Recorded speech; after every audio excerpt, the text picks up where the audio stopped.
እንግዲህ የሉቃስ ወንጌል ከዚህ ቀደም ቲጂም የአዲስ ኪዳንን መግቢያ ስትነግረን ነበርና እንግዲህ አራት ተመሳሳይ ወንጌላት እንዳሉ በደንብ አድርጋ ስታስረዳን ነበር። አራት ተመሳሳይ ወንጌላት እንዳሉ እያየን ነበር። እንግዲህ አራት ጸሐፊዎች አሉ እንጂ አራት ወንጌል የሚባል ነገር ግን የለም። አራት የወንጌል ጸሐፊዎች ግን አሉ። ሉቃስ አለ፣ ማቴዎስ አለ፣ ማርቆስ አለ፣ ዮሐንስ አለ። እነዚህ አራቱ ተመሳሳይ ወንጌል ነው የሚባሉት እና እኔም ከነዚህ መካከል እኔ እጣዬ ደርሶ የደረሰኝ የሉቃስ ወንጌል ነው። እንግዲህ ሁሉም የተለያየ አይነት አመለካከት የተለያየ አይነት እይታቸውን ይጻፉ እንጂ ሁሉም ግን የሚያወሩት ስለ ጌታ ስለ ኢየሱስ ክርስቶስ ነው። ግን እይታቸው ይለያል። ለምሳሌ ከዚህ ቀደም ባየነው ክፍል የማቴዎስን ስናይ ማቴዎስ የብሉይ ኪዳን ተስፋ የፈጸመ መሲህ አድርጎ ኢየሱስን ይስለዋል። ማርቆስ ደግሞ ራሱን ለመከራ አሳልፎ የሰጠ አገልጋይ አድርጎ እንደሚስለው ከዚህ ቀደም ባሉ ክፍሎች ላይ አይተናል። ዮሐንስ ደግሞ ራሱን ኢየሱስን የሚስለው ከዘላለም የእግዚአብሔር ልጅ እንደሆነ አድርጎ እና ኢየሱስ ደግሞ የእግዚአብሔር መገለጥ ነው ብሎ ዮሐንስ እንደዚህ አድርጎ ኢየሱስን ያየዋል ማለት ነው። ሉቃስ ደግሞ ኢየሱስን እንዴት አድርጎ ያየዋል? እንዴት አድርጎ በዚህ መጽሐፍ እንዴት አድርጎ ሰበከው ስንል ሉቃስ ኢየሱስን የሰበከው የሰውን ዘር ሁሉ የሚያድን አዳኝ ነው። የሰውን ዘር ሊያድን እንደመጣ የሰውን ዘር የሚያድን አዳኝ ነው ብሎ ይሰብካል ማለት ነው፣ ይናገራል በዚህ መጽሐፉ ላይ።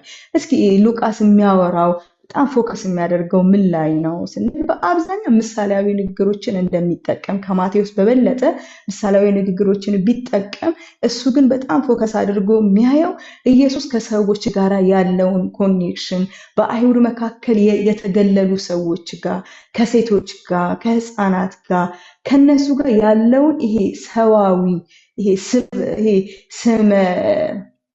የውስጥ ስሜታቸውን የሚናገር አይነት እይታ ያለው መጽሐፍ አድርጎ ያስቀምጠዋል። እንደውም አንዳንድ የመጽሐፍ ቅዱስ አዋቂዎች ሲናገሩ ሉቃስን እንደዚህ ይሉታል፣ ሐኪም ብቻ ሳይሆን የስነ አእምሮ ጠቢብ ያለው ሰው ነው ማለት፣ የሰውን ስሜት በጣም የሚረዳ ስሜትን መጻፍ የሚችል ስሜትን አዳምጦ መናገር የሚችል የስነ አእምሮ ዕውቀት ያለው ነው ከሐኪምነቱ የተነሳ ብለው አንዳንድ ምሁራን አዋቂዎች እንደዚህ ብለው ይገልጹታል ሉቃስን።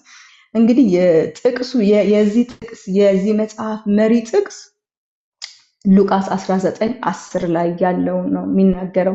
እንደዚህ ይላል፣ ምክንያቱም የሰው ልጅን የመጣ የጠፉትንም ሊያድን ነው የሚል እንደዚህ ብሎ ነው የሚናገረው። የተዘጋጀውት በአዲሱ መደበኛ ትርጉም ነው። ምክንያቱም የሰው ልጅን ሊያድን ነው የመጣው ሊፈልግ ነው የመጣው የሚል ሉቃስ 19:10 ላይ ያለው እናያለን ማለት ነው። የዚህ መሪ ቃል ደግሞ መፈለግ ወይንም ደግሞ ማዳን የሚለውን ክፍል የሚል ቃል ነው ማለት ነው። የዚህ እንግዲህ አሁን የሉቃስ መግቢያ ስናይ አራት ነገሮችን እነግራቸዋለሁ። መጀመሪያ የመጽሐፉ ጸሐፊ ማን ነው? የመጽሐፉ ተደራሲ ማን ነው? የወንጌሉ የተጻፈበት ጊዜ፣ ወንጌሉ የተጻፈበትን ዓላማ፣ የወንጌሉ መሰረታዊ አስተምሮች፣ እነዚህን እንዘረዝርና መግቢያውን እንጨርሳለን ማለት ነው። እንግዲህ የመጽሐፉ ጸሐፊ እንደምታውቁት ስንጀምርም የሉቃስ ወንጌል ብለን የጀመርነው ሉቃስ እንደጻፈው እናያለን። ሉቃስ የሐዋርያትን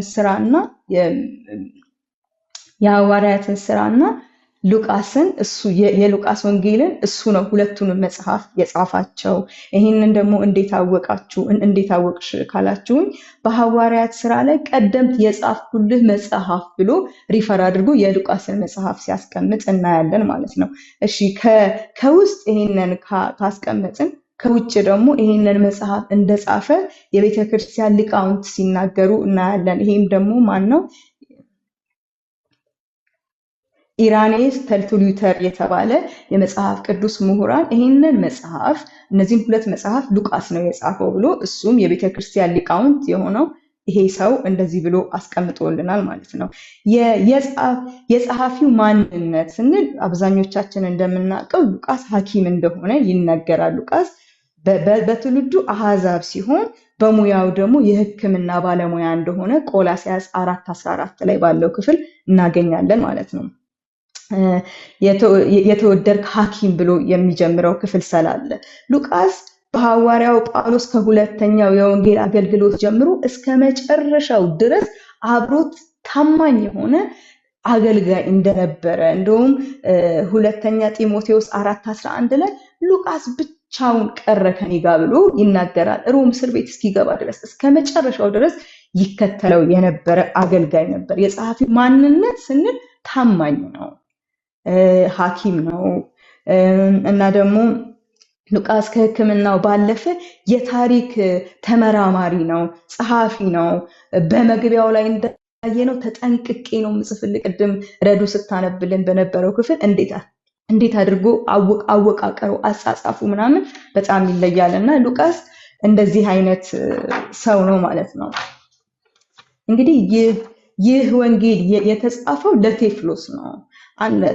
ለቴፍሎስ ለተባለ ሰው ነው። ስሙ ቴፍሎስ ነው። የስሙ ትርጉም ደግሞ የእግዚአብሔር ወዳጅ ማለት ነው። ቴፍሎስ ማለት የእግዚአብሔር ወዳጅ ማለት ነው። በመግቢያው ላይ ክቡር ብሎ ይጀምራል። ቁጥር 1:3 ላይ ካያችሁ ክቡር ቴፍሎስ ይለዋል። አንዳንድ ሰዎች ሲናገሩ፣ አንዳንድ የመጽሐፍ ቅዱስ አዋቂዎች ሲናገሩ እግዚአብሔርን ለሚወዱ ሁሉ ነው ይሄ መጽሐፍ የተጻፈው ይላሉ። እኔ ግን ይሄንን አልቀበልም እና እግዚአብሔርን ለሚወዱ ሁሉ ሳይሆን ክቡር የሚል ስም ከፊት ለፊት አስገብቶ ክቡር ቴፍሎስ ሲለው አንድን ሰው እንደሆነ እናያለን። ለምሳሌ ይሄ አባባል በእኛም ካልቸር በእኛም ዘመን አለ። አንድ ሰው ክቡር ስትሉ አንድን ሰው እንደሆነ ክብር ከሌ፣ ክብር ከሌ፣ ክብር እንትና፣ ክብር ከሊት ምናምንና ይሄ የአንድ ሰው መጠሪያ የክብር የማዕረግ ስም መጠሪያ ስለሆነ ቴፍሎስ ለሚባል ለአንድ ግለሰብ የጻፈው መጽሐፍ እንደሆነ እናያለን ማለት ነው። ወንጌሉ የተጻፈበት ጊዜ መቼ ነው ስንል ሁለት አይነት እይታዎች አሉ። አንደኛው በ5963 ዓመተ ምህረት ሲሆን ይህ ማለት ታላቁ ሐዋርያው ጳውሎስ ከመሞቱ በፊት ማለት ነው። ጳውሎስ ከመሞቱ በፊት ነው የተጻፈው የሚል እሳቤ አለ። ሁለተኛው ደግሞ በሰባዎቹ ወይም በሰማንያዎቹ በሰባዎቹ ወይ በሰማንያዎቹ ዓመት ነው። ይህ ማለት ደግሞ ከሐዋርያው ጴጥሮስና ጳውሎስ ከመሰዋታቸው በኋላ ማለት ነው። ይሄኛው ተአማኝነት አለው ይላሉ አንዳንድ የመጽሐፍ ቅዱስ አዋቂዎች ሲናገሩ። ይህ ወንጌል የተጻፈበት አካባቢ የት ነው ስንል በኤፌሶን ወይም በቂሳሪያ ሊሆን ይችላል የሚል ግምት አለ። ቢሆንም ግን በሮም የተጻፈው የሚለው ግምት ትክክለኛና ተአማኝነት ያለው ነው።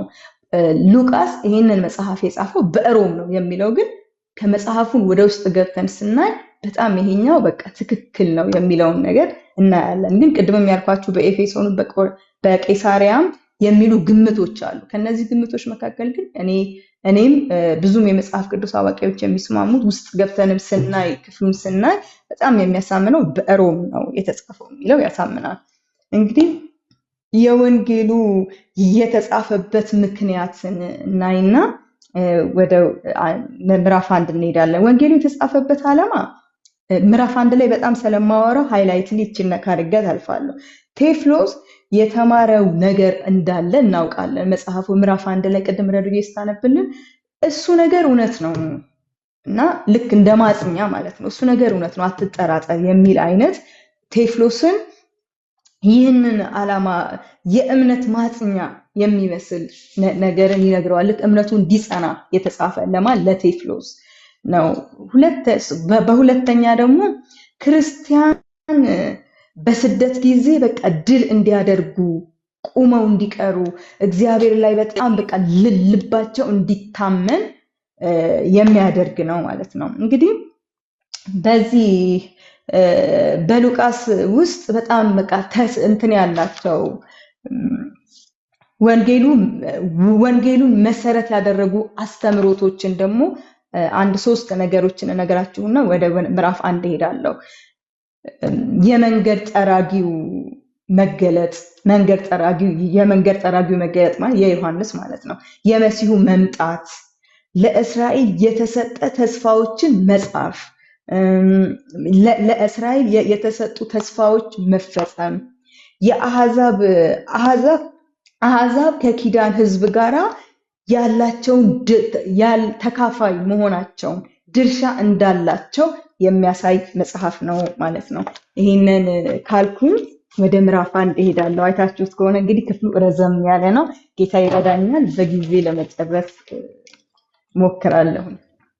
እንግዲህ ምዕራፍ 1ን ስናይ ከቁጥር 1 እስከ 4 ያው መግቢያ ነው።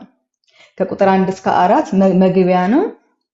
ከቅድም ረዱጌ እንዳነበበችልን ከዚህ ቀደም የተጻፉ መጽሐፎች እንዳሉ በሶስት አይነት ምክንያት ይህንን መጽሐፍ እንደጻፈለት ለቴዎፍሎስ ሉቃስ ያስረዳዋል። አንደኛ ከዚህ በፊት ስለ ኢየሱስ የተጻፉ መጽሐፎችን አይቶ ተረድቶ እንደሆነ፣ ሁለተኛ ደግሞ የአይን ምስክሮችን አይቼ ነው መርምሬ ነው ይላል።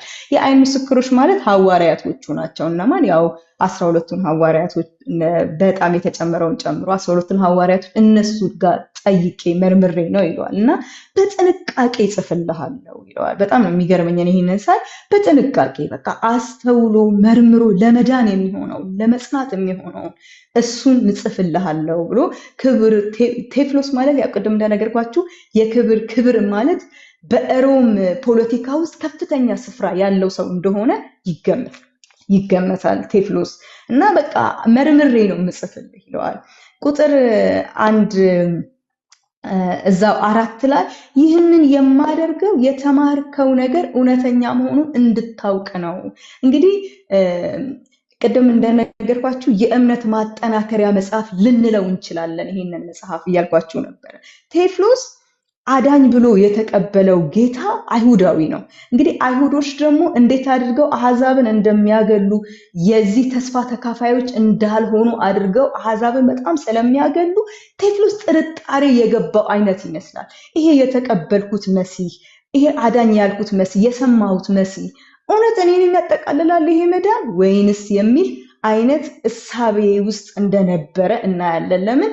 እውነት ነው ያ የተቀበልከው ያ የሰማኸው ነገር እውነት ነው፣ ላስረግጥልህ ነው ምጽፍልህ ብሎ ይጽፍለታል ማለት ነው።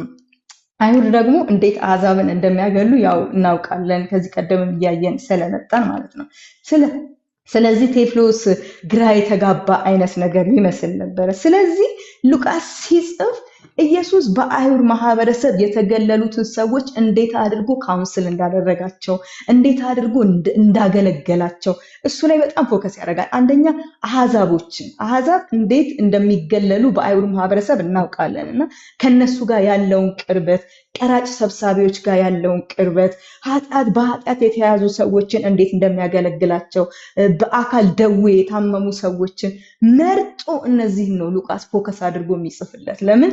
የኢየሱስ አገልግሎት አሕዛብንም የሚያስገባ ነው፣ የሰውን ዘር ሁሉ የሚያስገባ ነው የሚለው ለቴዎፍሎስ ሊያሰርጽለት ስለሚፈልግ ሉቃስ ሲጽፍ እነዚህ ነገሮች ላይ በጣም ፎከስ አድርጎ ነበር የሚጽፍለት። ለምንድን ነው ይሄንን ፎከስ አድርጎ የሚጽፍለት? እነዚህን በሚያይበት ጊዜ ቴዎፍሎስ ለካ የኢየሱስ የመሲሁ አገልግሎት ለካ አሕዛብንም ይቀበላል፣ ለካ በማህበረሰቡ የተገለሉ ሰዎችንም ይቀበላል። ስለዚህ ቴዎፍሎስ ደግሞ ያው እንደምናውቀው አሕዛብ ስለሆነ እኔንም ያስገባል ይሄ መዳን የሚለውን እምነቱን ለመጨመርና ለማጽናት ይሄንን ነገር ይጽፍለታል ማለት ነው። እንግዲህ ይሄ የተጻፈው እንደነገርኳችሁ የአጻጻፍ ብቃቱን ሊያሳየው አይደለም፣ ዋው እንዴት አይነት ምሁር ነው የሚለውንም ለማሳየት አይደለም፣ ለማጽናት ነው። በቃ ሰዎች በእምነታቸው እንዲጸኑ፣ ቴዎፍሎስን በእምነቱ እንዲጸና ነው ይሄንን ነገር የጻፈለት። እንግዲህ ከምዕራፍ ሁለተኛው ሐሳቤ ላይ ሄዳለሁ። ከምዕራፍ ከቁጥር 5 እስከ 25 ደግሞ ያለው የመጥምቁ ዮሐንስ መወለድን የተነገረበትን ክፍል እናያለን። የመጥምቁ ዮሐንስ መወለድን ከቁጥር 5 እስከ 25 ያለው እንግዲህ እንደዚህ ብሎ ይጀምራል። ምዕራፍ ቁጥር 5 እንደዚህ ይላል። ዘካርያስ የሚባል አንድ ካህን ነበረ፣ ሚስቱም ኤልሳቤጥ ከአሮን ነገድ ነበረች ይላል። እንግዲህ ዘካርያስ የሚባል አንድ ካህን ነበረ። ዘካርያስ በአይሁድ ማህበረሰብ በጣም ከፍተኛ ስፍራ ያለው ሰው ነው። ለምን? ካህን ነው። ካህን ደግሞ በአይሁድ ማህበረሰብ ትልቅዬ ስፍራ የሚሰጠው ነው። ለምን? የአይሁድ ማህበረሰብ አስተላለፍ አላቸው። ሲሰለፉ አንደኛ ሊቀ ካህናት ናቸው። ሊቀ ካህናት ወደ ቅድስተ ቅዱሳን የሚገቡ ናቸው። ከዚህ ቀደም ስናጠና እንዳየነው። ሁለተኛ ደግሞ ካህን ናቸው። ካህን ደግሞ ወደ ቅድስቱ የሚገቡ ናቸው። ሌዋውያን ደግሞ አደባባይ ላይ የሚያገለግሉ ናቸው። የአይሁድ ወንዶች አሉ፣ ከዛ የአይሁድ ሴቶች አሉ፣ ከዛ መጨረሻ ደግሞ አህዛብ አለ ማለት ነው። እና እንግዲህ በአይሁድ ማህበረሰብ ዘካርያስ የሚባለው ሰው ትልቅኛ ስፍራ እንዳለው እንድታዩ ብዬ ነው ይሄንን ውጣ ውረዱን ያሳየዋችሁ። በቃ ትልቅ ስፍራ አለው። ፖዚሽኑ በጣም ትልቅ ነው። ተሰሚነት አለው። ወደ ቅድስተ ቅዱሳን መግባት የሚችል ነው። እጣ ከወጣለት አንድ ካህን ወደ ቅድስተ ቅዱሳን መግባት ይችላል እና ይህ ሰው ትልቅ ስፍራ ያለው ሰው ነው ማለት ነው። እንግዲህ ወደዚህ ሰው ነው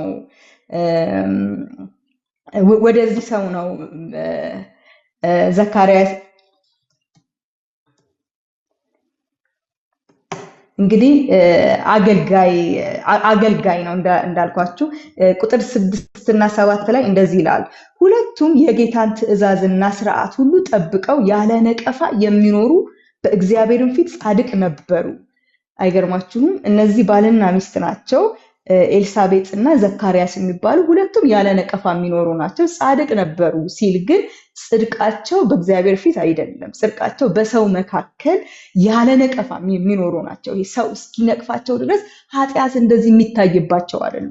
ትእዛዙን ዕለት ዕለት ለመጠበቅ የሚጥሩ ነበሩ ነው። ይሄ ጻድቅ ነበሩ የሚለውን እንደዛ ለማለት ነው ይሄ እንትን ያለውና ትእዛዙን ለመፈጸም ይተጉ ነበር። በቃ በጣም የሚተጉ ነበሩ። በሰው ፊት በጣም ያለ ነቀፋ የሚኖሩ ነበሩ። እሱም ደግሞ አገልጋይ ነው። እሷም በቃ ልክ እንደሱ ጻድቅ ሴት ነበረች እና እነዚህ ሰዎች ግን ከሚገርማችሁ ጻድቅ ናቸው፣ ያለ ነቀፋ ነው የሚኖሩት። አገልጋይ ነው። እሱም ትልቅ ፖዚሽን ላይ ያለ አገልጋይ ነው። ግን መካን ናቸው ግን ያገለግላሉ በእግዚአብሔር ፊት ማለት ነው። እንግዲህ ሉቃስ እዛው 9 ላይ እንደዚህ ይላል። በስርዓተ ክህነት መሰረት ወደ ጌታ መቅደስ ገብቶ ለማጠን ዕጣ ተመረጠ። ማለት አንድ ካህን ሲያገለግል በዕጣ ነበር የሚያገለግለው። ዕጣ ይወጣላቸዋል። ያ ዕጣ የወጣለት ካህን ውስጥ ገብቶ ያገለግላል ማለት ነው። ይሄ ዕጣ ግን ከሚገርማችሁ ሁሌም የሚወጣላቸው ሰዎች የሉም። እንደ አጋጣሚ ካህን ራሱ ሆኖ ዕጣው ካልወጣላቸው ገብተው የማገልገል እድል ላይገጥማቸው ይችላል ማለት ነው። እና እንደ አጋጣሚ ዘካርያስ ዕጣ በሚጣልበት ጊዜ ለእሱ ዕጣ ወጣለት ማለት ነው። እና ይሄንን ግን ስናይ ምሳሌ 16:33ን አየውና በጣም ገረመኝ።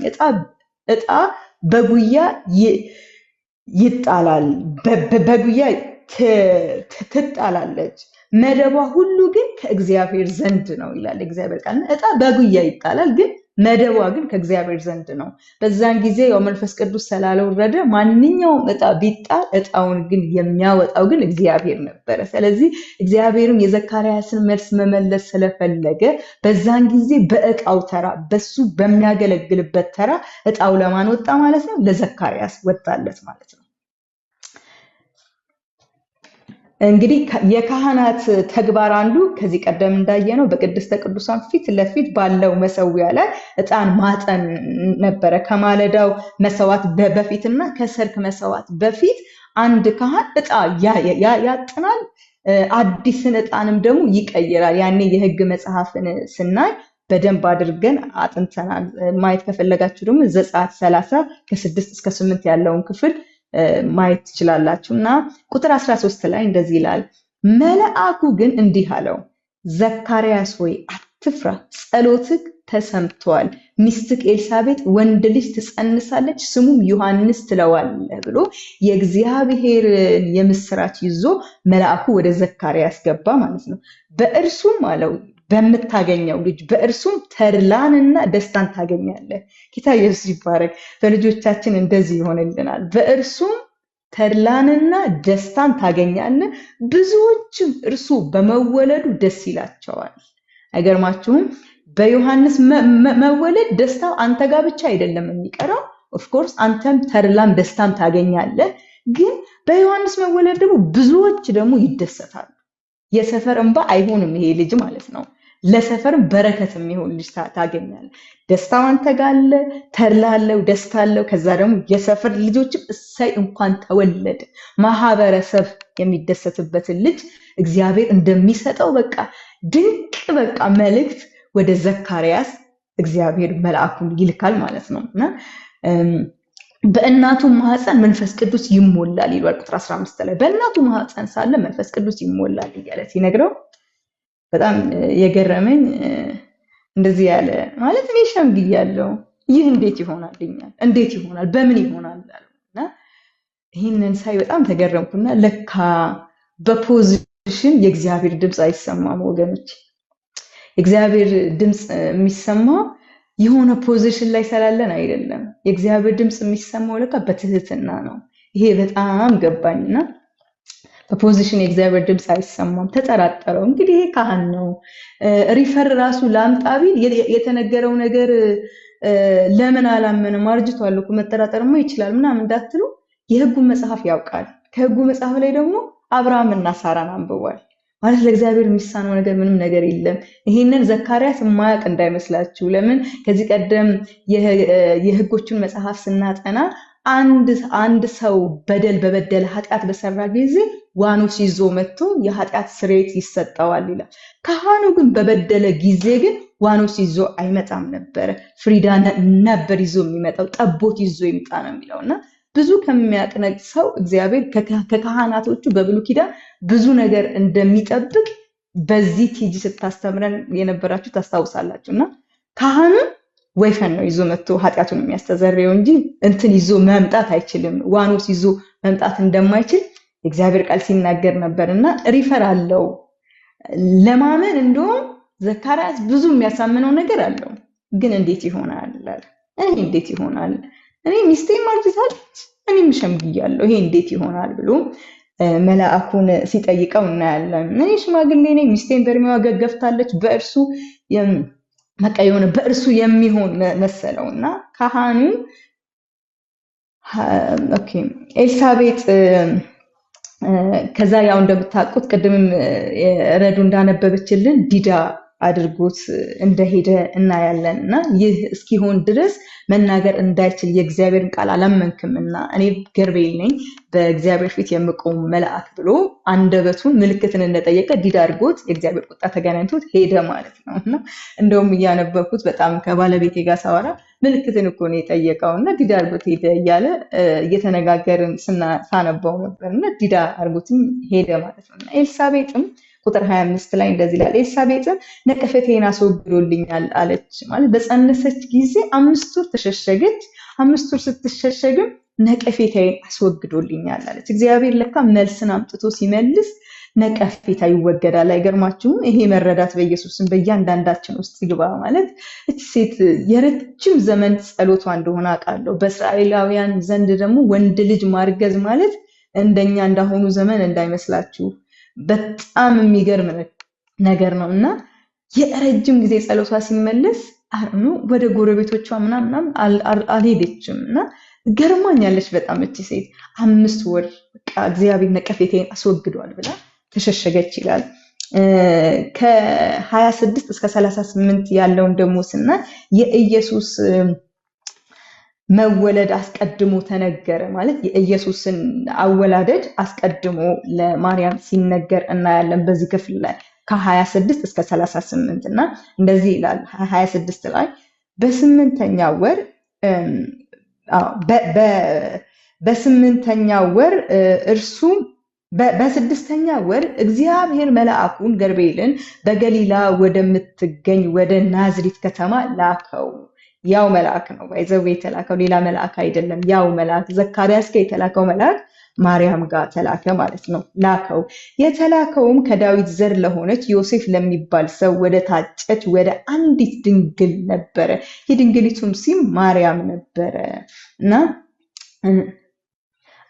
አንድ አይነት መልአክ ነው የተላከው ለዘካርያስ ቅድም እንደነገርኳችሁ ለሱም የተላከው አንድ አይነት መልአክ ነው። ማርያምም ሴት እንግዲህ ቅድም እንደነገርኳችሁ ዘካርያስ በአይሁድ አሰላለፍ ውስጥ ትልቁን ፖዚሽን የያዘ ሰው ነው። ቅድም ደግሞ የአሰላለፉን ነገር ስነግራችሁ ማርያም የአይሁድ ሴት ናት። የምትበልጠው ብልጫዋ ከአሕዛብ ብቻ ነው። በአይሁድ ማህበረሰብ ውስጥ ስፍራ ያላት ሴት አይደለችም።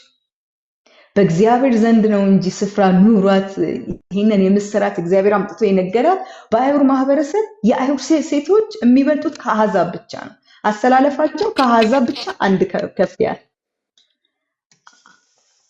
አንድ ከፍ ያለ ነው ማለት ነው። እና ማርያም ከማን ነው የምትበልጠው? ከአሕዛብ ብቻ ነው የምትበልጠው።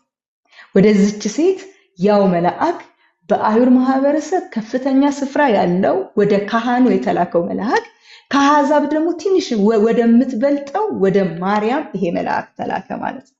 እንግዲህ ይሄ መልአክ ዝም ብላችሁ እዩ፣ የተላከው ከከፍታና ከዝቅታ ወዳለችው ሴት ነው።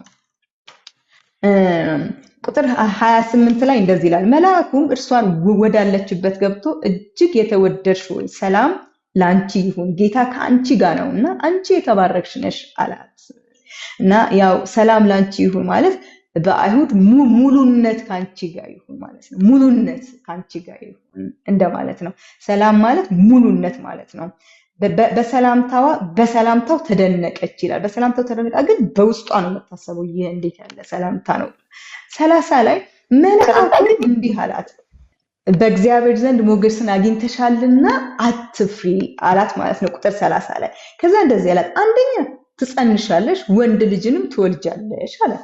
ሁለተኛ ስሙንም ኢየሱስ ትይዋለሽ። ሶስተኛ ደግሞ እርሱም ታላቅ ይሆናል፣ የሚገርም ነው፣ የልዑል ልጅ ይባላል። አራተኛ አምስተኛ ጌታ አምላክ የአባቱን የዳዊትን ዙፋን ይሰጠዋል። ስድስተኛ በያዕቆብ ቤት ለዘላለም ይነግሳል። እንዴት ያለ ነገር እንደሚናገራት ለማመን እንዴት የሚከብር ነገር እንደሆነ እንግዲህ ልብ ብላችሁ እዩ። ለመንግስቱ ፍጻሜ የለውም። እንደዚህ አይነት ልጅ ነው የምታረግዡ እና አንደኛ የልዑል ልጅ ይባላል፣ የልዑል ልጅ። ሁለተኛ ለመንግስቱ ፍጻሜ የለውም። እንግዲህ ለመንግስቱ ፍጻሜ የሌለው እግዚአብሔር ብቻ እንደሆነ እናውቃለን። ለምን በብሉይ ኪዳንን ባጠናንበትም በእኛም ዘመን ማንም ለዘላለም ንግስና ላይ የሚቆይ የለም። ወይ ከወደድነው እንኳን ሞት ይገለውና ከዛ ስልጣን ላይ ይነሳል። ይሄ ግን ሞትም አያነሳውም፣ ምንም አያነሳውም፣ ለዘላለም ፍጻሜ በቃ የለውም መንግስቱ ይላታል። የልዑል ልጅ ይባላል። የልዑል ልጅ በጣም ማለት አለማመኗ ነው እንደውም ጥሩ የሚመስለኝ ይሄ። ለምን ሪፈር የላትም። የልዑል ልጅ ከዚህ ቀደም በሕጉ መጽሐፍ የልዑል ልጅ ያረገዘ የለም። ያለ ወንድ ደግሞ የተጸነሰ ማንም የለም።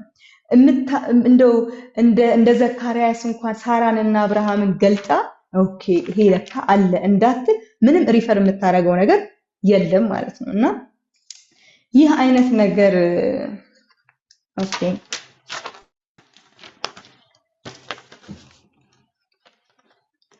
ይህ አይነት ነገር ሆኖ ያቅም በመጽሐፍም የተጻፈ ነገር የለም እና ለዘላለም የነገሰ ወይም እሺ ቅድም ያልኳችሁ ነው። እሷ በጣም የሚገርማችሁ እሷ ያለማመን ጥያቄ የላት። አንድ ጥያቄ ነው የጠየቀችው። እኔ አንድ አይነት ነበር የሚመስለኝ ጥያቄያቸው የሁለቱ። ከሚገርማችሁ ስዘጋጅ ነው ልዩነት እንዳለው የገባኝና እሷ ያለማመን ጥያቄ የላትም። እንዲህ ነው ያለችው፣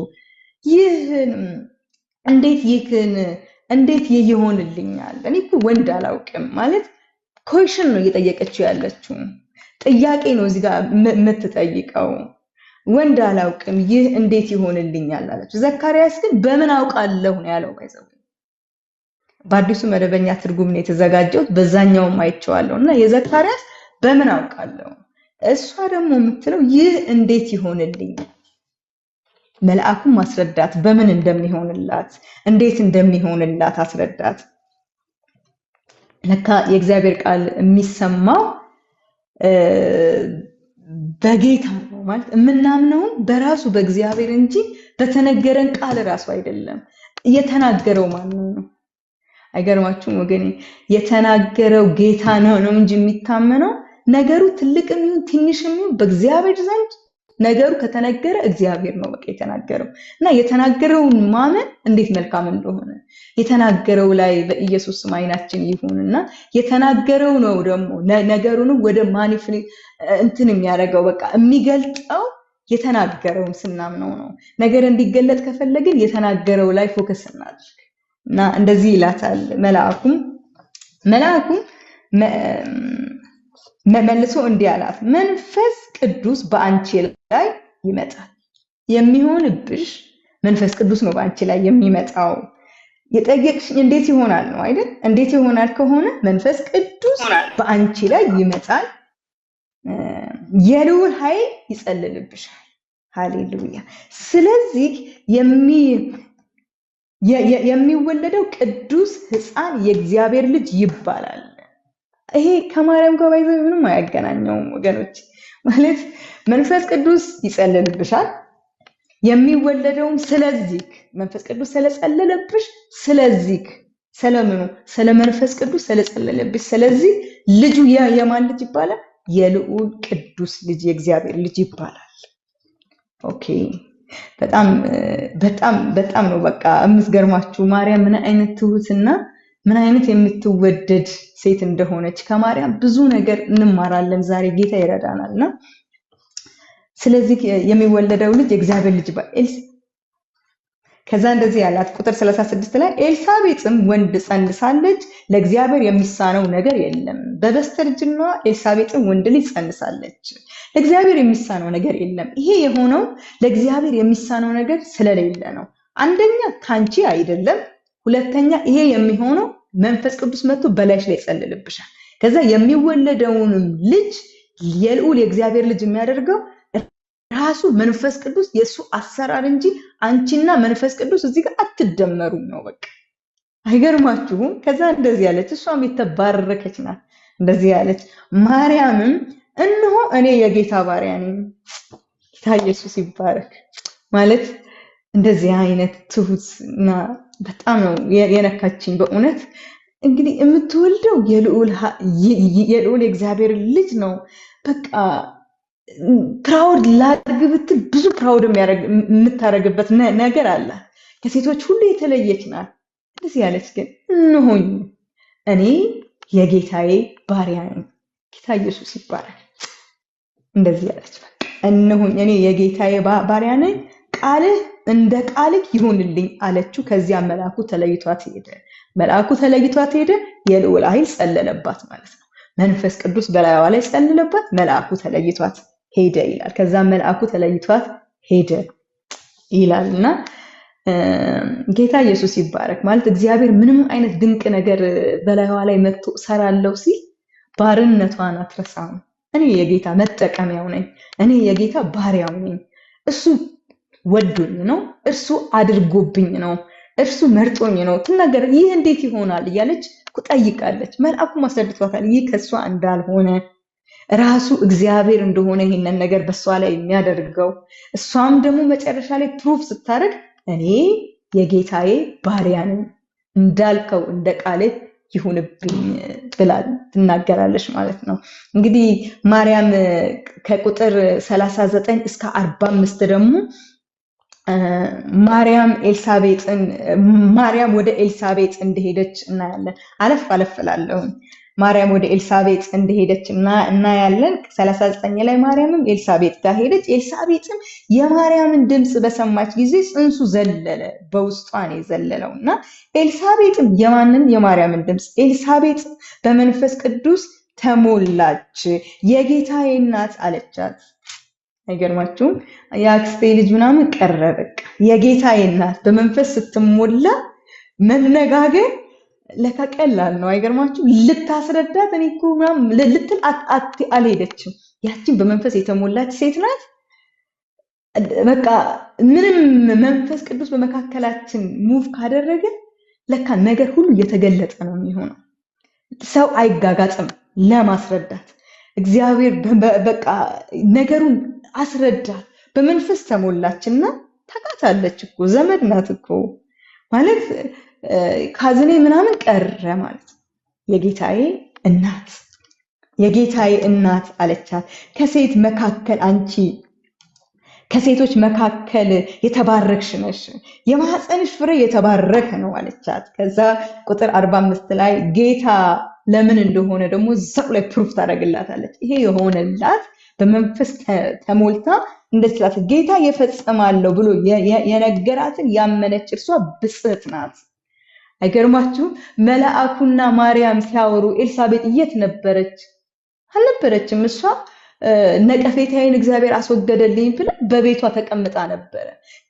በቃ ጌታ ፈጽመዋለሁ ብሎ የተናገረውን ያመነች እርሷ ብጽዕት ናት፣ የጌታዬ እናት ወደ እኔ ትመጣ ዘንድ እኔ ይሄ እንዴት ይሆንልኛል ብላ በቃ በመንፈስ ቅዱስ ተሞልታ ስትናገር ደግሞ መልአኩም ደግሞ ለዘካርያስ ቁጥር 5 ላይ ያለውን ክፍል በመንፈስ ቅዱስ በእናቱ ማህፀን ሆኖ በመንፈስ ቅዱስ እንደሚሞላ የተናገረውን ደግሞ ጽንሱ በውስጧ ዘለለ። በመንፈስ ቅዱስ በቃ ተቆጣጠራት። መንፈስ ቅዱስ በላይዋ ላይ መጣና ይሄንንም እናያለን በዛውና የማርያም መዝሙርን እናያለን። ከዛ ቀጥሎ ከ46 እስከ 55 የማርያም መዝሙር አለ። ማርያም ምን አይነት የተባረከች ሴት እንደሆነች ቁጥር 46 ላይ እንደዚህ አለች። ማርያምም እንዲህ አለች፣ ነፍሴ ጌታዬን ከፍ ከፍ ታደርገዋለች። ነፍሴ ጌታዬን ከፍ ከፍ ታደርገዋለች። ጌታዋ እንደሆነ ታውቃለች። ማርያም ከፍ ከፍ የምታደርገው ጌታዋን ነው እንጂ እኔ ከፍ ከፍ ላለው አላለችም ብትል በጣም ነበረ ደስ የሚለኝ እለው ነበር። ግን ነፍሴ ጌታዬን ከፍ ከፍ ታደርገዋለች። እሷ ከፍ ከፍ የምታደርገው ጌታዋን ነው። በቃ ነፍሷም ሐሴት የምታደርገው በጌታዋ ነው። በመንፈስ ቅዱስ ተሞልታ ማርያም የዘመረችው ዝማሬ ነው። ቁጥር እዛው 47 ላይ መንፈሴን በመድኃኒቴ በእግዚአብሔር ደስ ትሰኛለች። አያችሁ ሴት በጣም ትሁት ናት። መድኃኒት እንደሚያስፈልጋት የምታውቅ ምን አይነት ትህትና ያላት ሴት እንደሆነች በቃ መድኃኒት እንደሚያስፈልጋት የምታውቅ ናት። ትሁት ናት ወገኖቼ ማርያም። ኢሳይያስ 66 ከቁጥር 1 እስከ 2 እንደዚህ ይላል። ይሄን ቃል አነበዋለሁ። እግዚአብሔርም እንዲህ ይላል፣ ሰማይ ዙፋኔ ነው፣ ምድር የእግሬ ማረፊያ ናት። ታዲያ የምትሰሩልኝ ቤት የማርፍበት ስፍራ የቱ ነው ብሎ እግዚአብሔር ሲጠይቅ እናያለን። እነዚህን ነገሮች ሁሉ እጄ አልሰራችሁምን? እንግዲያውስ ያረኩት እኔ አይደለሁምን? ይላል እግዚአብሔር። ነገር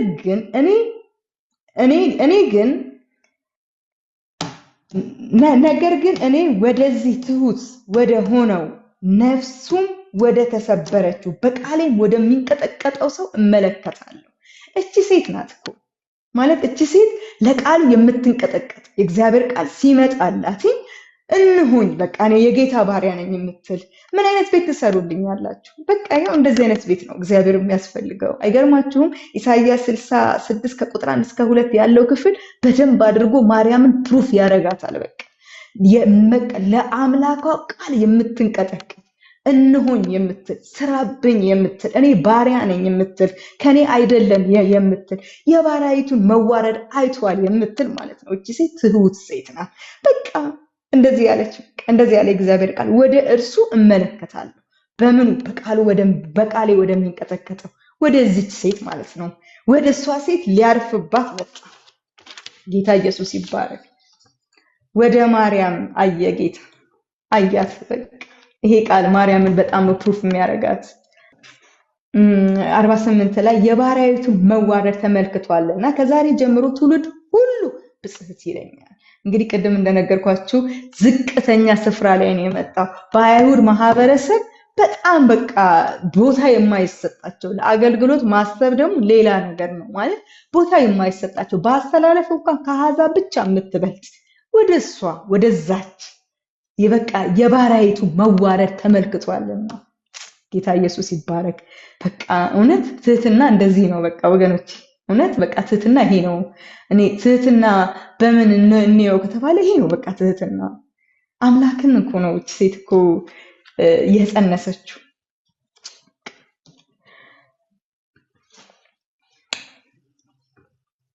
የባሪያይቱን መዋረድ ዝቅ ያለውን ያንን ስፍራ አይቷልና እና እግዚአብሔር ስላያት በቃ እግዚአብሔር ስለተመለከታት እቺ ሴት ብፁዕ እንደተባለች እናያለንና ኤልሳቤጥም ስትናገር እግዚአብሔር ፈጽመዋለሁ ያለውን ያመንሽ አንቺ ብጽዕት ነሽ አለቻትና እግዚአብሔር ያለውን ያመነች እኔ ባሪያ ነኝ ያለች እቺ ሴት ምንድነው? ብጽዕት ናት። ብጽዕትነቷን አሁን እኛም አንክድም፣ ግን ብጽዕትነቷ ግን ከጌታ የመጣ ነው የምንለውና ጌታ ኢየሱስ ይባረክ። ከጌታ የመጣውን ብጽዕትነት ስለተቀበለች ከሱ የሆነውን ብጽዕትነት ስለያዘች ስለዚህ ጌታን እኔ እባርካለሁ በጣም ትህትናን ተምሬባታለሁና ቁጥር 49 ላይ ኃያል የሆነው እርሱ ታላቅን ነገር አድርጓልና ስሙም ቅዱስ ነው። የሆነው ከቅዱስነቱ ከራሱ ከእግዚአብሔር እንደሆነ ትናገራለች ራሷ። ኃያል የሆነው እሱ ስለ ስሙ ትልቅን ነገር አድርጓል። በቃ እዚህ ጋር ማንም ሰው አልተደመረም ወገኖች። እዚህ ጋር ድምር አላየንም። ቢኖር እላለሁ ግን የለም። በቃ ኃያል የሆነው እሱ ራሱ በእኔ ትልቅን ነገር አድርጓል። በቃ በማን በስሙ በራሱ ኃያል የሆነው እሱ ነው ይሄንን ሁሉ ነገር የሰራው። እዚህ ጋር ሰው እጅ የለበትም። ራሱ እግዚአብሔር የሰራውን ስራ እሷ ፕሩፍ ስታረግ ስትናገር ስታደምቀው አብራ ከዛም በልባቸው የሚታበዩትን በትኗል እያለች ስታዜምን ስትናገር ስትዘምር እናያለን ማለት ነው። ሰዓት ስላለፈ እያለፍኩ እሄዳለሁ። የመጥምቁ ዮሐንስ መወለድን እናያለን። ከ55 እስከ 66 ያለው ክፍል ከ57 እስከ 66 ያለው ክፍል የመጥምቁ ዮሐንስ መወለድን ነው። እነዚህን ጫን ብዬ ምዕራፍ 1 ላይ የቆየሁት በሌላ ክፍሎች ላይ ያላየናቸውን ክፍሎች ስላሉ ነው እዚህ ክፍል ላይ የቆየሁት እንጂ 2 እና 3 4 ላይ እንደዚህ አልቆይም፣ ቶሎ ጨርሳለሁ።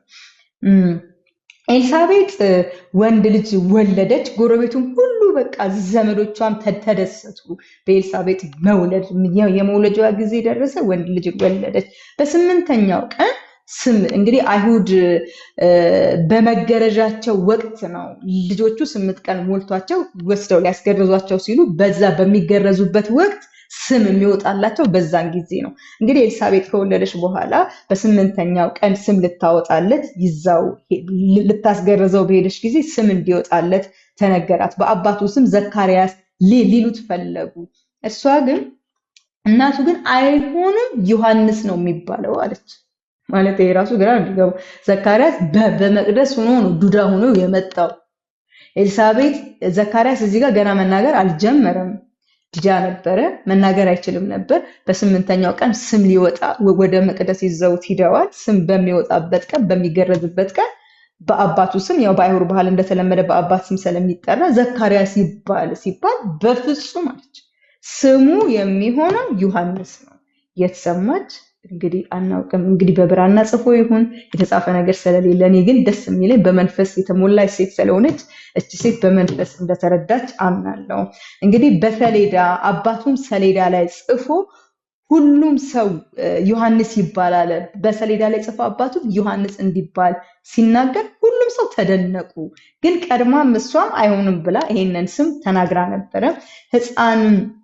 ይህም ሕፃን ምን ይሆን ብለው ተነጋገሩ። ማለት ገረማቸው። ይህም ሕፃን ምን ይሆን ብለው ገረማቸው። ኢሚዲየትሊ እሱ በሰሌዳ ላይ ስሙን ጽፎ ዮሐንስ ይባል ሲል አንደበቱን ተከፈተ፣ መናገርም ጀመረ ማለት ነው።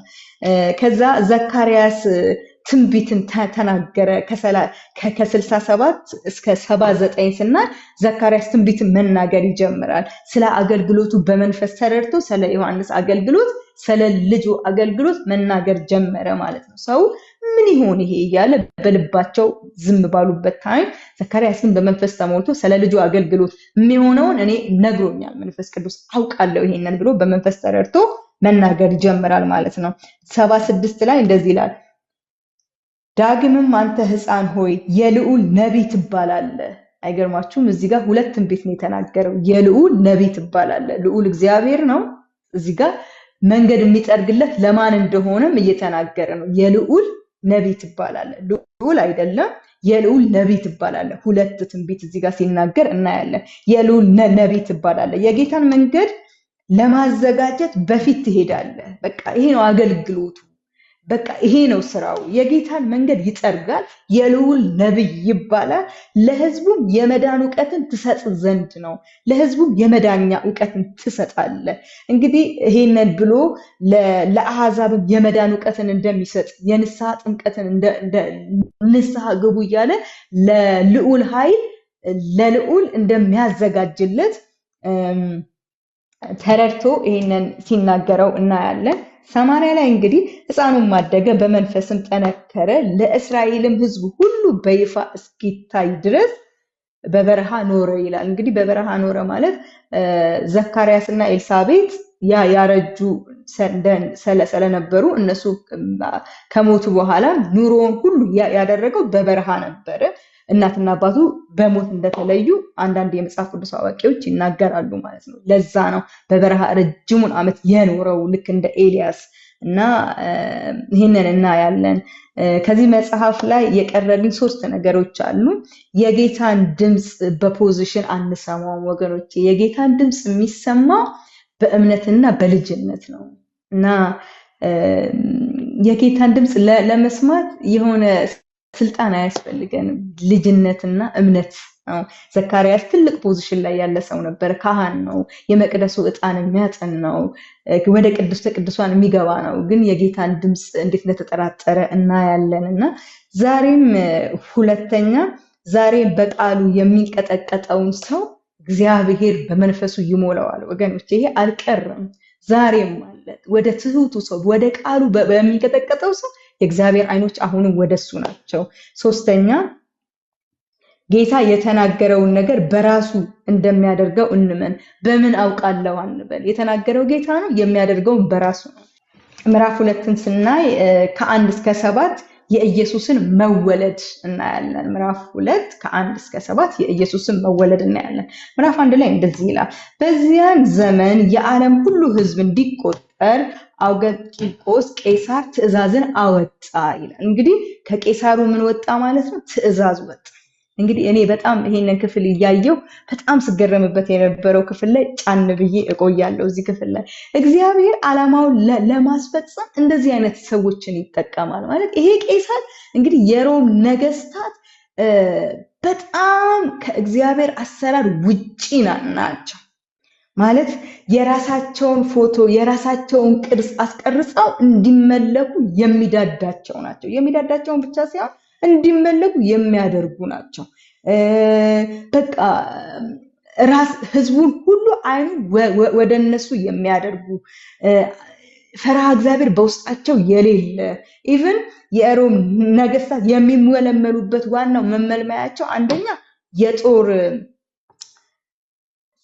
የጦር ከማህበረሰቡ በተለየ ጦረኛ መሆን ይጠበቅባቸዋል። የተለየ በቃ ክህሎት ሊኖራቸው ይገባል በውጊያ በምናምን ማለት ነው። እና እነዚህ ይሄ ናቸው የሮም መንግስታት። እንግዲህ ይሄ ነው።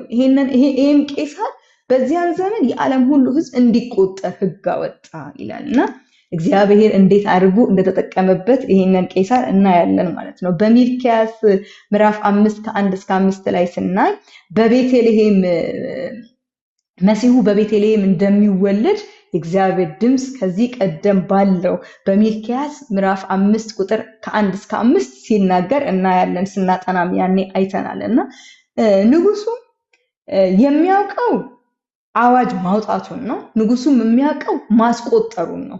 እግዚአብሔር ግን የሚያውቀው ዓላማውን በሱ ውስጥ ማስፈጸሙን ነው። አንዳንድ ጊዜ ባይዘው የእግዚአብሔር ማቃቸው ክርስቲያኖች የሉም፣ ማቃቸው እግዚአብሔር ሰው የለም፣ ማቀው ምናምን ብትሉ እግዚአብሔር ግን ከተናገረ ቄሳርንም ይጠቀማል። እናንተ እግዚአብሔር ብቻ ይናገር እንጂ እግዚአብሔር እንደወደደ። ለምን የእግዚአብሔር ቃል ሲናገር እንደዚህ ይላል፣ የነገስታት ልብ በእጁ ነው ይላል። እንደወደደ አሽከርክሮ እግዚአብሔር መጠቀም ይችላል። ዋናው ግን ማን ይናገር? እግዚአብሔር ይናገር እና በቤተልሔም እንደሚወለድ ተነግሯልና ቆጠራ የሚካሄደው ለምንድን ነው በዚያን ዘመን ስንል አንደኛ ቆጠራ የሚካሄድበት ግብርን ቀረጥን እንዲከፍሉ ነው። ሁለተኛ ደግሞ የጦር ሰራዊቶችንም ለመመልመል ይጠቅማቸዋል። ዋና ነገር ግን ግብርን ለመክፈል ህዝቦቻቸውን ይቆጥሩና በህዝቦቻቸው ልክ ያለውን ግብርን እንዲያወጡ ቀረጥን እንዲከፍሉ ቆጠራ ይካሄዳል ማለት ነው። ግን ያንን ታይም እግዚአብሔር ለራሱ ዓላማ ሲጠቀምበት እናያለን እና እንግዲህ እስራኤል፣ ይሁዳ፣ ሰማሪያ፣ ገሊላ የሮም ግዛት ውስጥ እንደነበሩ እናውቃለን። የሮም ቄሳር በሾማቸው ሰዎች ይገዙ ነበር። የሮም ቄሳር ባስቀመጣቸው ሰዎች ይገዙ ነበር። እስራኤል ቀረጥ እንዲከፍል ያው ግዴታው ስለሆነ በዛ ግዛት ውስጥ ስላለ ይገደዳል። ግን የነገስታታቸውን አምልኮ ግን እስራኤላውያን አይቀበሉም ነበር። ለምን? የእስራኤል እኛ ሰው አናመልክም ብለው የከረረ አቋም ነበራቸው። ግን የፖለቲካውን መበላሸት ያለውን ሁኔታ ለቴዎፍሎስ ለማሳየት ነው እዚህ ጋራ ከዚህ ጀምሮ የሚነግረው ማለት ነው። እንዴት አይነት የተጨመላለቀ የፖለቲካ ነገር እንዳለ ነው የምናየው እዚህ ጋር። ከዛ እንደዚህ ይላል፣ ማርያም እና ዮሴፍ ያው ገሊላ ይኖሩ ነበረ። በቤተልሔም ሀገር ነው የሚቆጠረው። ስለዚህ ከገሊላ ተነስተው ወደ ይሁዳ ቤተልሔም ለመቆጠር እንደሄዱ እናያለን። ከዛ በፊት የተነገረ ትንቢት ቅድም እንደነገርኳችሁ እሱ ትንቢት ይፈጸም ዘንድ እግዚአብሔር ይሄንን አመፀኛውን መሪ አመፀኛውን ቄሳር እንዴት እንደተጠቀመበት እናያለን። ቁጥር ወደዛ ተነስተው እንደሄዱ እናያለን። በዛም እሺ ከቁጥር 8 እስከ 20 ደግሞ መላእክቶቹንና እረኞቹን እናያለን ማለት ነው። በዚያም አገር በሌሊት መንጋ ሲጠብቁ በሜዳ የሚኖሩትን እረኞች ነበሩ። በዚያ አገር እረኞች ነበሩ። ምን ሲሉ? ከብቶች ሲጠብቁ በሜዳ የነበሩ እረኞች ነበሩ። መልአኩም ወደ እነዚህ እረኞች እንዴት እንደሄደ እናያለን። የጌታ መልአክ ድንገት መጥቶ በአጠገባቸው ቆመ። ለምን አይነት ሰዎች ነው? ለእረኞች ነው። በሜዳ ነበሩ፣ እዛው ያደሩ ናቸው። ሜዳ እየጠበቁ ሜዳ ውስጥ ላደሩ እረኞች የጌታ መልአክ ድንገት መጥቶ በአጠገባቸው ቆመ። የጌታም ክብር በዙሪያቸው አበራ፣ ታላቅም ፍርሃት ያዛቸው ይላል። ያው ይሄ የታላቅም ፍርሃት ያዛቸው የእግዚአብሔር መገኘት ሲመጣ ከዚህ ቀደም በጣም ይሄንን ክፍሎች እያየን መተናል። እንዴት በእግዚአብሔር መገኘት ውስጥ ሰው ሁሉ እንደሚፈራ፣ በግንባራቸው እንደሚወርቁ፣ መቆም እንደሚያቅታቸው ከዚህ ቀደም ስላየን ፍርሃቱ ምን እንደሆነ አንደርስታንድ ታረጉታላችሁ። ይሄንን ቁጥር 10 ላይ መልአኩ ግን እንዲህ አላቸው፣ አትፍሩ፣ ለአሕዛብ ሁሉ የሚሆን ታላቅ ደስታ የምስራች አምጥቼላችኋለሁና። ይሄ የምስራች የተናቁትን እረኞቹን እነዛን በሜዳ ያሉትን እነሱንም የሚያስገባ የምስራች ሆነ። አያችሁ ለቴዎፍሎስ ሉቃስ ምን እየነገረው እንዳለ ማለት ቤተ መንግስት አሉ ከህጉ ጋር ያደሩ፣ እነዚህኞቹ ከበጉ ጋር ያደሩ ናቸው። ግን ህግ ይዘው ህጉን የሚያውቁ በመቅደስ ያሉ ካህናት እያሉ የምስራቹን ግን ወደ እነዚህ እረኞች በግ ይዘው በግ የሚሸቱ በማህበረሰቡ አናሳ ስፍራ ወደሚሰጣቸው ወደ እነዚህ እረኞች በቃ የምስራች ተናጋሪ አድርጎ መልአኩ ወደ እነሱ ሲመጣ እናያለን። በዚህ መሃል ቴዎፍሎስን እንዳትረሱት። አሁን ይሄንን ሲያነብ ቴዎፍሎስ ሲመለከት ምን ሊሰማው እንደሚችል የምስራች ተናጋሪ አምጥቼላችኋለሁ እነግራችኋለሁ እያለ መልአኩ እንዴት እንደሚነግራቸው እናያለን። እንግዲህ በሉቃስ መጽሐፍ ጌታ የተሰበሩትን የተናቁትን እንዴት አድርጎ እንደሚያገለግላቸው እያየን ነው ከቅድም ጀምሮ ስንመጣና እነዚህ የተናቁ ናቸው። የእግዚአብሔርን መወለድ የመሲሁን መወለድ ህጉን ይዘው የሚጠባበቁ የሚያውቁ አሉ፣ ስለ ህጉ የሚመረምሩ። እነሱ ጋር ግን አልሄደም። አያችሁ፣ እነዚህ እረኞች ጋር ነው የሄደው፣ በጊዜው ያደሩት ጋር ህጉን የያዙ እያሉ በጉን የያዙት ጋር ተገለጠ። የእግዚአብሔር መንፈስ መጥቶ በመልአኩ የእግዚአብሔር ክብር አበራ ከበጉ ጋር ላሉት ማለት ነውና እግዚአብሔር አሁንም በቃ የተሰበሩትን እንደዚሁ የሚያክም ነው። እነሱ ጋር እንጠጋ እንጂ እግዚአብሔር እንደዚህ አይነት አምላክ ነው። ይሄ በድሮ በሉቃስ ዘመን የቀረ አይደለም፣ በሐዋርያት ዘመን የቀረ አይደለም። ይሄ አሁንም አለ ወገኖች። እግዚአብሔር ዘንድ የተናቀን የተረሱትን እንዴት አድርጎ እንደሚያክም እኔና እናንተ ምስክሮች ነን። ከየት እንደመጣን ሁላችንም እናውቃለን።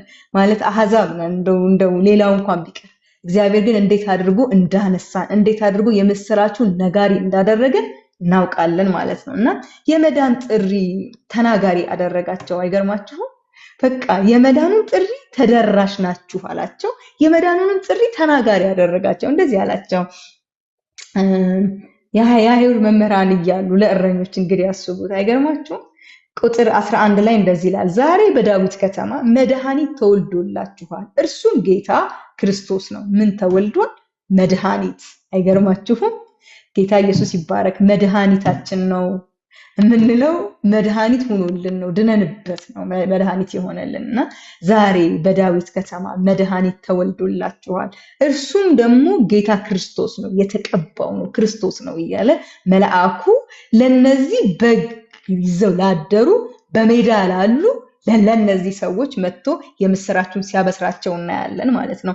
የሰማይ ሰራዊት እግዚአብሔርን እያመሰገኑ አዩ። በጣም የነካኝ ክፍል ነው ባይዘው። የሰማይ ሰራዊት እግዚአብሔርን እያመሰገኑ ሲያዩ ክብር ለእግዚአብሔር፣ ቁጥር 14 ላይ ክብር ለእግዚአብሔር አሉ። ወገኖች አንድ ነገር ልንገራችሁ፣ ሰማይ ከተከፈተ ክብር ለእግዚአብሔር ነው የሚለው።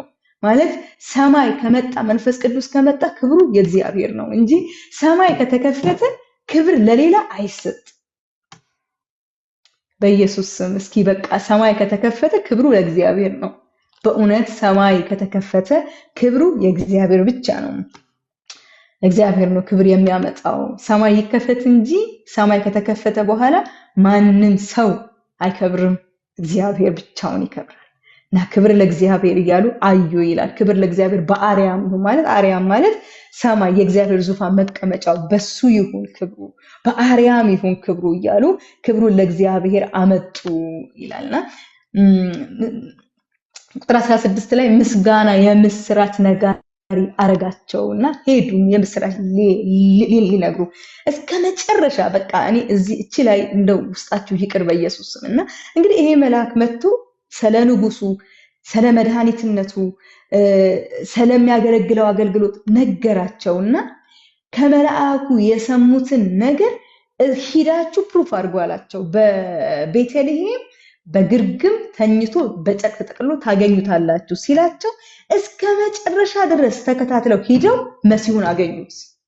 በጌታ በኢየሱስ ስም እኛም በቃ ያመነውን እምነት እስከ መጨረሻው ድረስ ጸንተን በእምነታችን እንድንቆም እግዚአብሔር ይርዳን። ማለት መከታተል ሂደው አይገርማችሁ? ኦልሬዲ ሰምተዋል እኮ ክብሩንም አይተዋል። ሰማይም ተገልጦ ምስጋና ለእግዚአብሔር ሲመጣ አይተዋል። ረክተው እዛ ጋር መቅረት አይችሉም? ይችላሉ። ግን ነው ወይ ፕሩፍ እናርጋለን፣ እንሂድና እስኪ እናረጋግጥ ብለው እስከ መጨረሻው ድረስ ሂደው የእግዚአብሔርን ክብር ተመለከቱት፣ አዩት። መሲሁን አይተውት መጡ። መሲሁን አይተውት ብቻ አይደለም የመጡት። ሉቃስ እዛው ላይ ከ21 እስከ 40 ሕፃኑ ኢየሱስ ወደ ቤተልሔም መቅደስ ወሰዱት ይላልና ሂደው ነገሩ፣ እንዴት እንደነበረ ምናምን ተናግረዋል ሂደው እስከ መጨረሻ። ይሄኛው ክፍል ደግሞ በጣም ይገርማቸዋል። ቁጥር 21 ላይ በስምንተኛ ቀን ሆኖት የመገረዝ ጊዜው ሲደርስ ከመጸነሱ በፊት መልአኩ ባወጣለት ስም ኢየሱስ ተባለ ይላልና እቺ ሴት በጣም ነው የምትገርማችሁ። ማርያም እንግዲህ የጸነሰችው ማን እንደሆነ ታውቃለች። በአይሁድ ሕግ ደግሞ በስምንተኛው ቀን አንድ ወንድ ልጅ ከተወለደ ወደ መቅደስ ሂዶ ተገርዞ ስም ወጥቶለት መስዋዕት ስርዓቶች አሉ። አሁን እነግራችኋለሁ። እነዚህ ሁሉ ነገር ማድረግ እንዳለበት የሕጉ መጽሐፍ ይናገራል። እቺ ሴት አምላካ እንዲያረገሱት አልሄድም ማለት እኮ ትችላለች። ይዛው ሄደች። እናንተ ይዛው በስምንተኛው ቀን የመንጻት ስርዓቷን ልትፈጽም ለልጁም የሕጉን እንዲፈጽም ይዛው ሄደች እና እንደዚህ ይላል። እግዚአብሔር የተናገረውን ነገር ያደረገች ሴት ናት። እግዚአብሔር የተናገረውን ነገር ያደረገች ሴት ናት። አንደኛ በልቧ ይዛ የምትጠብቅ ነበረች። ሁለተኛ በአይሁድ ባህል መሰረት በስምንተኛው ቀን መገረዝ አለበት። ይዛ ወስዳ አስገርዛለች። ስሙንም ኢየሱስ ብላለች። መልአኩ እንደተናገረ ስሙንም ኢየሱስ ብለዋለች። ሶስተኛ በአብርሃም በረከት ለመግባት ምን ማለት ነበረበት? መገረዝ አለበት። ያልተገረዘ ሁሉ አሕዛብ ስለሆነ በአብርሃም በረከት እንዲገባ ሕጉን እንዲፈጽም አምላክ እንዳረገዘች አምላክ እንደወለደች እያወቀች ሕጉን ግን መፈጸም ስላለበት ወስዳው በአብርሃም በረከት እንዲገባ ተገረዘ።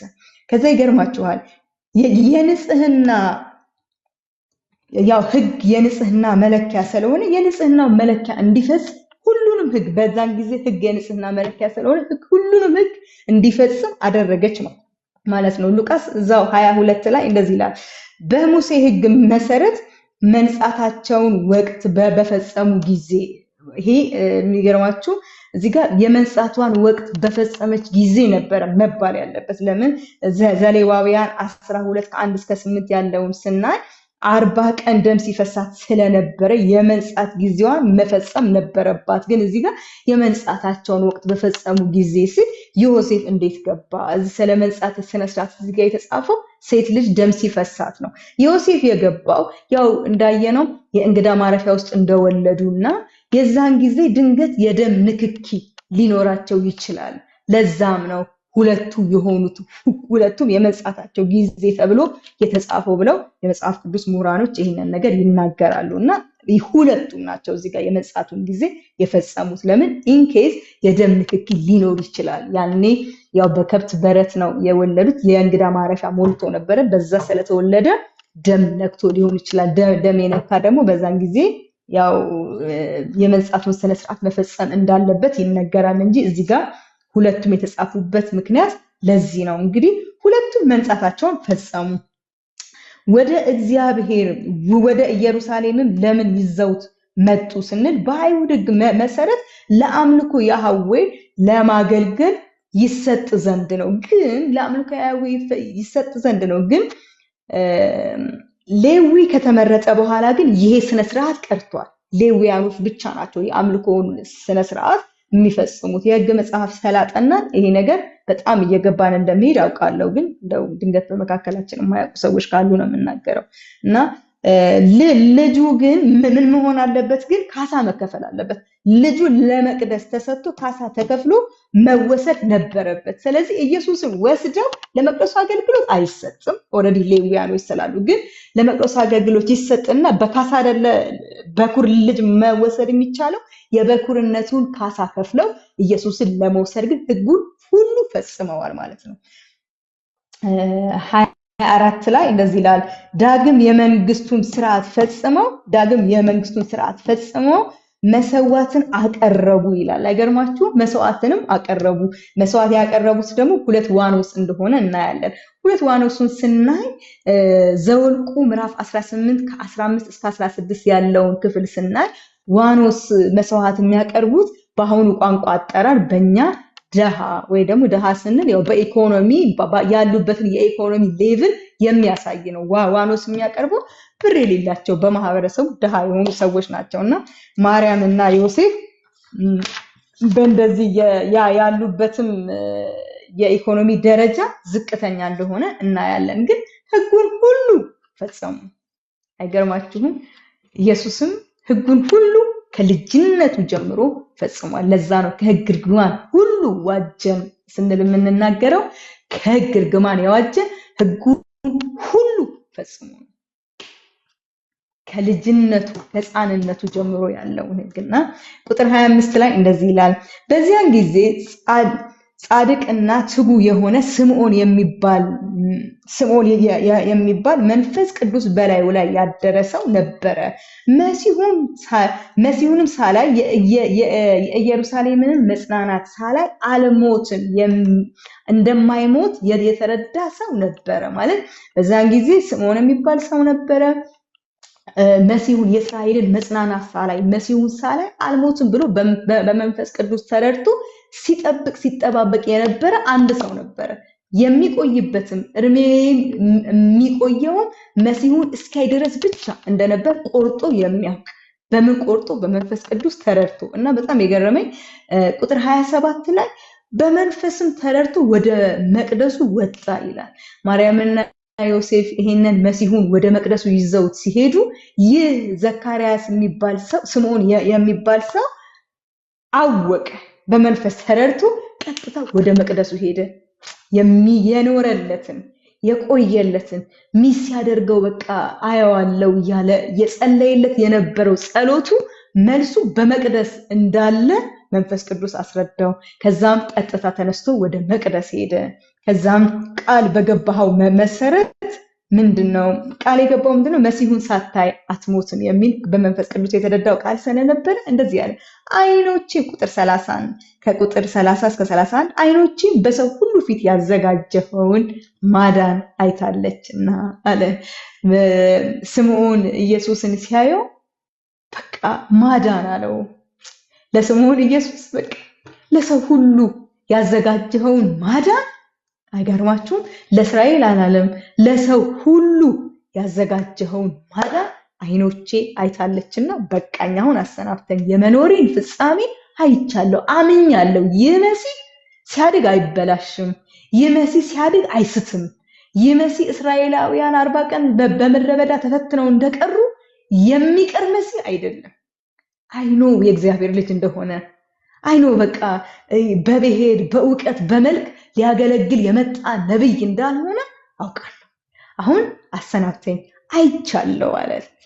ጌታ ኢየሱስ ይባረክ። ማለት ኢየሱስ ራሱ ማዳን ነው ወገኖች። ኢየሱስ ራሱ ብቻውን ማዳን ነው። እውነት ማዳን ነው። የታመመ ብቻ ይቅረብ እንጂ ኢየሱስ እንዴት አድርጎ ማዳን እንደሚያውቅ ያውቃል። አይገርማችሁም? እኔ ቀንም በቃ በዚህ ልቤ ንክስ አለብኝ። ኢየሱስ ለካ ማዳን ነው። ምንድነው የታመማችሁት? ስምዖን ኢየሱስን ማዳን አለው። ይሄ ማዳንነቱ ደግሞ የሆነ ለቆንጆች ተናጋሪዎች ለሆኑ ብሔሮች ለሆኑ እውቀት ላላቸው ሰዎች አይደለም። ለሰው ሁሉ፣ ለእስራኤል ብቻ አይደለም፣ ለሰው ሁሉ የመጣ ማዳን ነውና የምንኖርለትን ዓላማ ለይቶ ማያውቅ እንዴት ጥሩ እንደሆነ ማለት ሰው አንዳንድ ሰዎች እኔ ልጆቼ ካገቡ በኋላ የልጆቼን ባል አይቼ የልጆቼን ልጅ አይቼ ብሞትም አይቆጭኝ።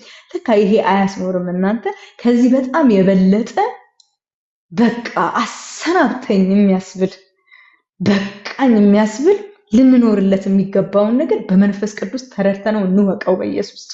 በእውነት እኔ ይሄንን በቃ በጌታ ፊት አልቅሱበት። ጌታ ሆይ ልኖርለት የሚገባውን ስምዖን በቃ አሁን አሰናብተኝ እስኪ።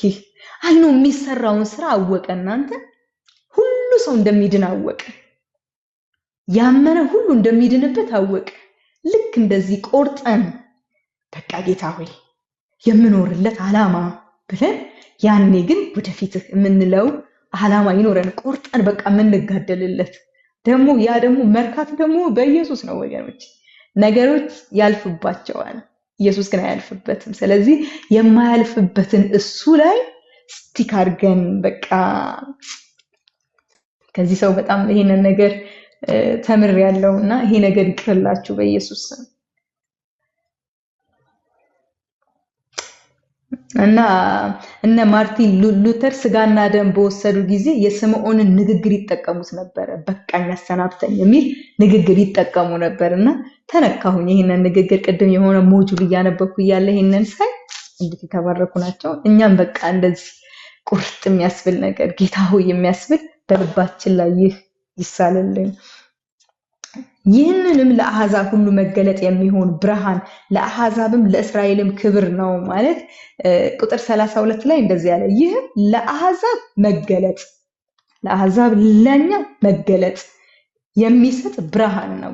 ለኛ ለአሕዛብ መገለጥን የሚሰጥ ብርሃን ነው። ለሕዝብ ለእስራኤል ግን ክብር ነው አለና በጣም ገረመኝ። ለአሕዛብ ለኛ ያው ብርሃን በርቶልን ነው፣ ከጨለማ ወተንበት ነው። እግዚአብሔር ቃል በሌላ ክፍል ላይ ሲናገር ከድቅድቅ ጨለማ ወደሚደነቅ ብርሃን መጥታችኋል ይላል። ለአሕዛብ ብርሃን ነክ አዚምናችን የተገፈፈበት እንጂ ኢየሱስ ለካ ያድናል። ያለበትን ብርሃን ያበራበት ጨለማ በሱ ዘንድ ከቶ እንዳይቆም ያደረገበት ይህ ብርሃን ለኛ በርቶልን ነው። ለእስራኤል ደግሞ ያው ከዘሩ የተገኘ ስለሆነ ከሱ ዘር የመጡ ስለሆነ ክብር ነክ ብሎ ስምዖን ሲናገር እናያለን። እና 36 ላይ ደግሞ ሐና የምትባል ነቢይ ነበረች ይላል። 84 ዓመቷ ነው። ቀንና ሌሊት በቤተ መቅደስ የምታገለግል መበለት ነበረች ይላል። በጣም የምትገርም መበለት ናት እና የምታገለግለው ደግሞ ያው ነብይ ናት፣ ግን በጾምና በጸሎት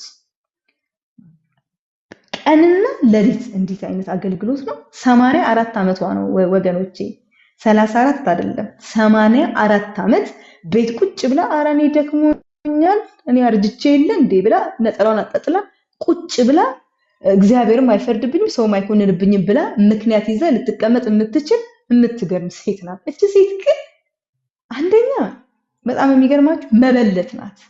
መበለትነቷ ደግሞ 7 ዓመት ብቻ ነው ከባሏ ጋር የኖረችው። የሆነ ተድላ የነበራት ሴት አይደለችም። ባል የሞተባት ናት። ሮሮ ይዛ ማለት የምትችል ሴት ናት። ግን እንደዛ አይደለችም። አይገርማችሁም? ቀንና ሌሊት በእግዚአብሔር ቤት በጾምና በጸሎት የ84 ዓመት ሴት በጾምና በጸሎት አዎ አይገርምም? ነብይ ሐና በጾምና በጸሎት ታገለግል ነበር። በእግዚአብሔር ቤት ውስጥ በመቅደስ ውስጥ የምታገለግል አገልጋይ ነበረች። እንግዲህ የደላስ ሴት እንዳልሆነች ነግሬያቸዋለሁ። ብዙ ጥያቄ ያላት ሴት እንደሆነች ነግሬያቸዋለሁ። እግዚአብሔር ለዚችም ሴት የማዳኑን የእስራኤልን ማዳን ኢየሱስ መሲሁን አየች ማለት ነው። የጸሎቷን መልስ ፊት ለፊት ተገናኘችውችም ሴት። የእግዚአብሔርን ፊት እንጠማ እንጂ ወገኖች እግዚአብሔርን ሳናየው አንቅ። ግን አንዳንዴ ምክንያቶቻችን አያያዙን እንጂ እግዚአብሔር ከምክንያቶቻችን አልፈን እሱን ከፈለግነው እሱም ደግሞ ምክንያቶቻችንን አልፎ መጥቶ የመጨረሻው መደሰቻችንን ራሱን ልጁን ኢየሱስን ያሳየናል። እኔ ከዚች ሴት ይሄንን ነው በእውነት የተማርኩትና ነብይ ናት። በመጽሐፍ ቅዱስ ውስጥ ሴት ነብዮች እንዳሉ አይተናል። ከዚህ ቀደም መጽሐፋችንን ስናጠና ዘጸአት ምዕራፍ 15 ከቁጥር 20 የዮሴፍን እህት ማርያምን የሙሴን እህት ማርያምን አይተናል። መሳፍንት 4:4 ደግሞ ነብይት ዲቦራን አይተናል ስናጠና። ሁለተኛ ነገሥት 22ን ደግሞ ህልዳናን አይተናል። በጣም የሚገርም እና በአዲስ ኪዳን ደግሞ ሐዋርያት 21 ቁጥር 9 ላይ የፊልጶስ 4 ደናግል ልጆቹ ነብይ እንደሆኑ ይነገራል ማለት ነው። መጽሐፍ ቅዱሳችን ሴት ነቢያት እንዳሉ ይሄው በሐናም አይተናል፣ በእነዚህም ደግሞ በሐዋርያትም ደግሞ አይተናል ማለት ነው። ግርም ይላችሁ ነብይ የምትባል ሴት አገልጋይ ከየት መጣች የምትሉ መጽሐፍ ቅዱሳችን የሴት ነብይ አገልጋዮች እንዳሉ ይናገራልና እቺ ሴት በቃ ስምዖንና ሐና ኢየሱስ ይበቃናል ብለው የሚኖሩ ነበሩ። በቃ ይበቃናል አሉ፣ ጨርሰናል አሉና ትልቁን የጸሎታቸውን መልስ ያዩ ናቸው። ከምዕራፍ በ12 ዓመቱ ወደ ቤተ መቅደስ ሄደ ይላል። ከ41 እስከ 52 የመጨረሻው ክፍል እንደዚህ ብሎ ነው የሚጨርሰው። ኢየሱስ የተነገረለት ስፍራ የሚቆይ እንደነበረ እናያለን። እንግዲህ የተነገረለት ስፍራ ነው። እንግዲህ አገልጋይ ነው። ኃጢአተኞችን ሊቤዥ የመጣ መሲህ ነው። እንዴት እንዳወጣን እናውቃለን ሁላችንም። እና እዛው ስፍራ ላይ አይጠፋም። ከልጅነቱ ጀምሮ ወገኖቼ ከልጅነታችሁ ጀምሮ እግዚአብሔር የተናገረላችሁ ስፍራ ላይ አትጥፉ። እኔ ይሄንን በሌላም ክፍል በጣም ስላየ ነው አልቆይበትም፣ ጊዜ መፍጀት ስለሆነ አንጠፋም። ኢየሱስ በ12 ዓመቱ ጀምሮ እዛው በአባቴ ቤት ልሆን ይገባኛል ብሎ እዛው የሚቆይ ነበረና ቁጥር 52 ላይ ኢየሱስም በጥበብና በቁመት በሞገስ በእግዚአብሔር ፊት አደገ ይላል። እና ይሄንን ሳይ የቀደመው በእግዚአብሔር ፊት ማደግ ነው። አናቀያይረው በኢየሱስ ጌታ ይርዳን። ማለት እድገት የሚጀምረው በእግዚአብሔር ፊት ነው። ከዛ በኋላ ነው የሰው ፊት የሚከተለው እንጂ አንዳንድ ጊዜ በሰው ፊት ድግ እንልና በእግዚአብሔር ፊት ደግሞ ጭጭት እንላለን። ይሄ አይሁንብን በጌታ በኢየሱስ። እድገት በእግዚአብሔር ፊት ይቀድማል፣ ከዛ በሰው ፊት ይቀጥላል። እድገት ከሁለት ነው። ከዚህ ቀደምም ይሄንኑ ክፍል ራስ ያካፍየዋለሁና አልቆይም። ምን እንማር ከዚህ ክፍል?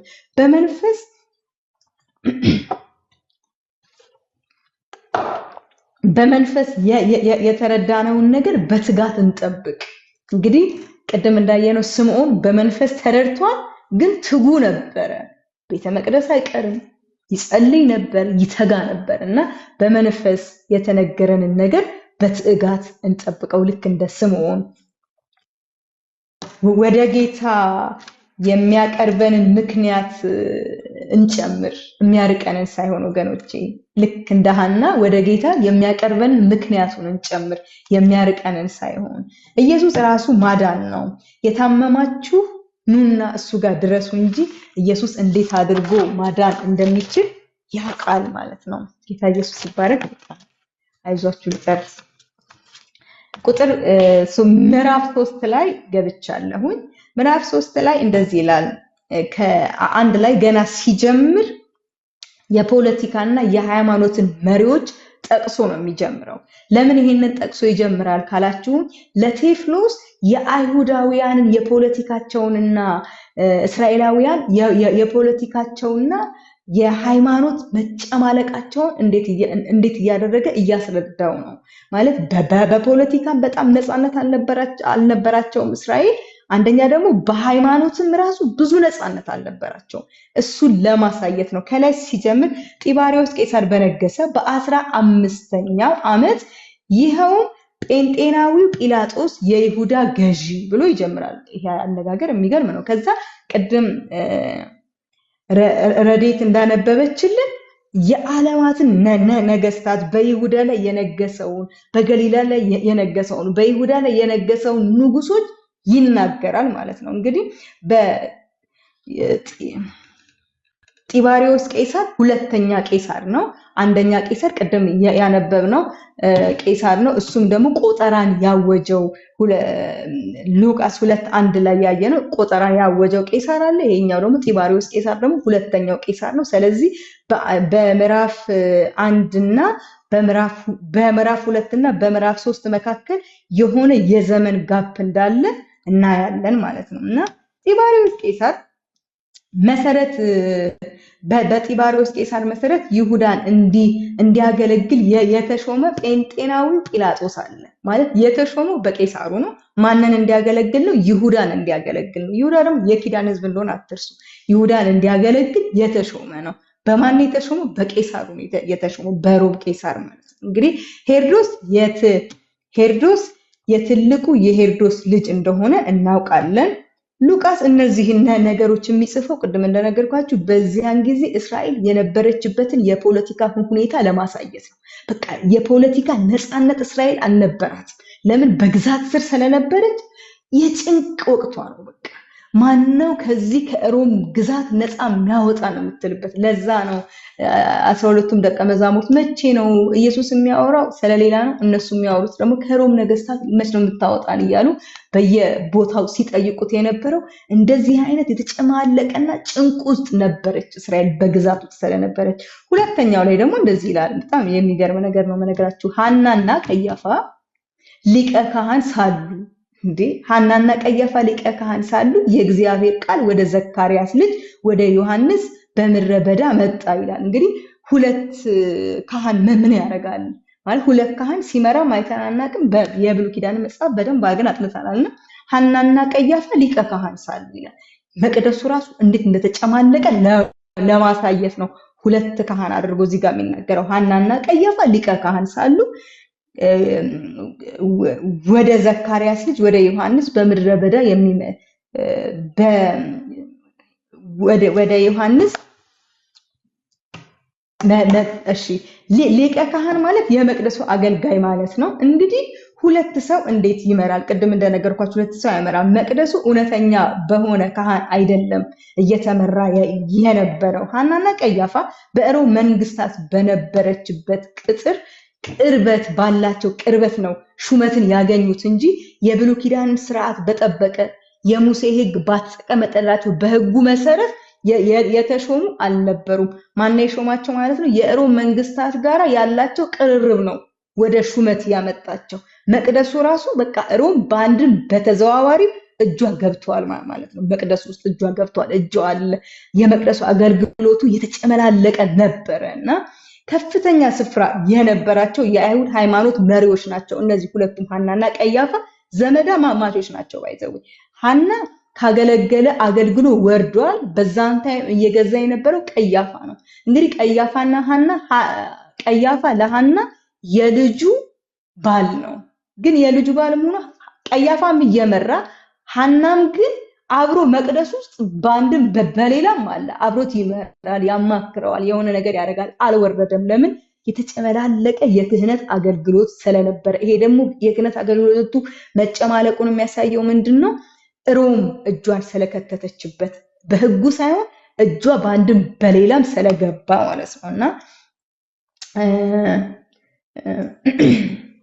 በኦሪት ህግ መሰረት የተሾሙ አልነበሩም።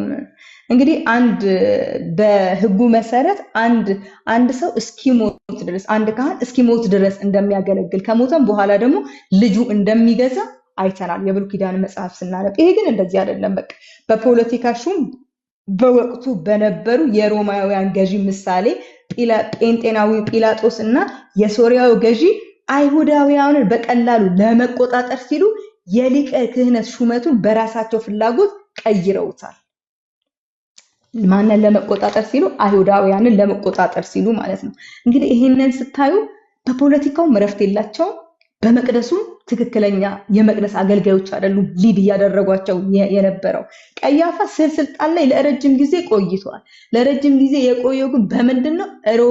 ሮም ውስጥ ካሉ ነገስታት ጋራ የቀረበ ወዳጅነትና የነሱን ቃል በማስፈጸም ነው እንጂ ጌታን በመፍራት አልነበረም ማለት ነው ያንን ዘመን የቆየው።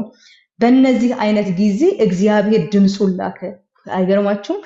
ሐናና ቀያፋ በሚገዙበት ጊዜ የመቅደሱ ስርዓት በተበላሸበት ጊዜ እግዚአብሔር ግን ወደሚሰማው ወደ ዮሐንስ ድምፁን ላከ ይላል እዚህ ጋርና ድምፁን ላከ። በእንደዚህ አይነት ወቅት በቃ ሁሉ ነገር በተበላሸ ጊዜ፣ ፖለቲካውን በተበላሸ ጊዜ፣ የመቅደሱም አገልግሎት በተበላሸ ጊዜ እግዚአብሔር ወደ ዮሐንስ ድምፁን ላከ።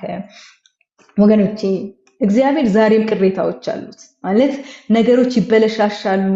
መቅደሱንም ስታዩት አረ አገልግሎቱ ተበላሽቷል፣ የነቢያት አገልግሎትማ ጭው ነው የሚያደርገው፣ አረ ይሄማ በቃ አይሆንም፣ አረ እንደዚህ ሌቦች መጡ፣ አረ ቤተ መቅደስ ተጠፋች ተበላሸ ምናምን ብንል እግዚአብሔር ግን ድምፁን የሚልክባቸው ሰዎች ዛሬም አሉ። በዛን ጊዜ ዮሐንስ ጋር እግዚአብሔር ድምፁን ልኳል።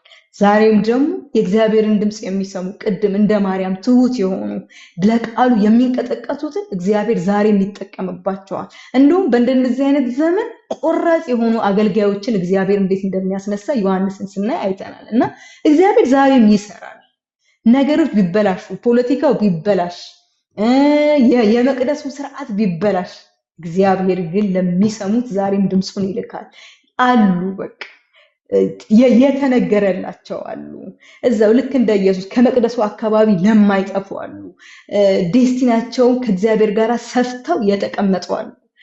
ተስፋ አትቁረጡ። እግዚአብሔር ሰው አለው። ሁሌም ቲጂዬ እንደምትለው ቅሬታዎች እግዚአብሔር አሉት። በየዘመናቱ እግዚአብሔር ቅሬታ አለው እና ይህንን ስናይ እግዚአብሔር ድምፁን አሁን በዚህ ጊዜ የሚልክ ይመስላል። ሐናና ቀያፋ መቅደሱን በሚያገለግሉበት ጊዜ በጢባሪዎስ ዘመን ጢባሪዎስ ቄሳር በሚገዛበት ጊዜ ኦፍ ኮርስ እግዚአብሔር ይልካል። ነገርማችሁም ዮሐንስም ይባላል መንገድ የሚጠርግ ለመሲሁ መንገድ የሚጠርግ መቅደሱን በቃ እንደሆነ ነገር በሆነበት ጊዜ ዮሐንስ ግን መጣ። 3 ላይ እንደዚህ ይላል፣ ለኃጢአት ስርየት የሚሆን የንስሐ ጥምቀት እያጠመቀ መጣ ይላል። አይገርማችሁም? በቃ ዮሐንስ ተነሳ፣ የኃጢአት ስርየት የሚሆን የንስሐ ጥምቀት እያጠመቀ መጣ ይላል። ሉቃስ 3:6 ላይ የሰው ዘር ሁሉ የእግዚአብሔርን ማዳን ያያል ማለት ግማሽ አይደለም። በቃ የሰው ዘር ሁሉ የእግዚአብሔርን ማዳን ያያል። ዘካርያስና ሐና ብቻ አይደሉም ኢየሱስን የሚያዩት ወገኖቼ። ዮሐንስ ሲናገር የሰው ዘር ሁሉ የእግዚአብሔርን ማዳን ያያል እያለ የንስሐን ጥምቀት እያጠመቀ በዚህ በተበላሸ ፖለቲካና በተበላሸ የመቅደስ ስነ ስርዓት ጊዜ ዮሐንስ መጣ። ማንን ነው እንዲያይለት የሚፈልገው? የሰው ዘር ሁሉ። ዘካርያስ ጋር አልቀረም፣ ኢየሱስ እኛ ጋርም ደርሷል። መሲህነቱ ሐና ጋር አልቀረም፣ እኛ ጋርም ደርሷል። አያችሁ፣ ይህ ቃል የታመነ ነው። እኛ ጋር መጥቶ ነክቶን አይተነዋል እና ጌታ ኢየሱስ ይባረክ። እንደዚህ እያለ መጣ ማለት ነው። ኢሳይያስ እዛው ከቁጥር 4 እስከ 6 የሚናገረው ምንድነው? ኢሳይያስ 3 ላይ ያለውን ቃል እንደውም ይሄን ቃል እኔ ነበርኩኝ ያኔ ያካፈልኩት የኢሳይያስ 40 መጽሐፍ እና ኢሳይያስ 40 ቁጥር 3 ላይ ያለውን ቃል ነው። በቃ መንገድን ጥረጉ፣ ጥርጊያንም አዘጋጁ፣ በቃ ይመጣል፣ መሲሁ ይመጣል፣ እሱ ያገለግላል፣ እሱ ይሰራል እያለ ዮሐንስ መንገድን ለኢየሱስ ይጠርግ ነበረ እና ከሚገርማችሁ ግን ቁጥር 7 ላይ እንደዚህ ይላል የእፉኝት ልጆች እያለ ይናገራቸው ነበር። እንግዲህ የእፉኝት ልጆች የሚላቸው በመጠመቂያ ስፍራ አካባቢ የሚመጡትን ሊያጠምቃቸው ያሉትን ግን የኢየሱስን የመሲሁን መዳን መንገድ የማይቀበሉትን የዮሐንስንም ስብከት ስለ መሲሁ የሚናገረው ስለ ንስሐው የሚጠመቁትን ጥምቀት የማይቀበሉትን እነሱን ሰዎች የሃይማኖት መልክ አላቸው ግን በቃ አይቀበሉትም። እነሱ ስትሬት ነበር የሚናገራቸው። ስልጣን አላቸው ባይዘው እንደዚህ የምትናገሯቸው አይነት አይደሉም። አሁን ላይ እንግዲህ እንዴት በቃ የሚያስፈራ ነገስታት ፊት ቆሞ የእፉኝት ልጆች ብሎ እንደመናገር ነው እና ይናገራቸው ነው። ማን ነገራችሁ? የመዳኛውን መንገድ ማን አሳያችሁ? እያለ ዮሐንስ የሚናገር ነበረ በልባቸውም እና እነዚህ ሰዎች የሚመኩት ምንድነው? መመኪያቸው ምንድነው? ባንጠመቅም ኦሬዲ እኛ የአብርሃም ዘሮች ነን፣ የአብርሃም ዘር ከሆንን ደግሞ የተስፋው ቃል ወራሾች ነን የሚል መመኪያ ነበራቸውና የእፉኝት ልጆች ይላቸውና የአብርሃም ዘር ነን ትላላችሁ፣ መመኪያችሁ ይሄ ነው።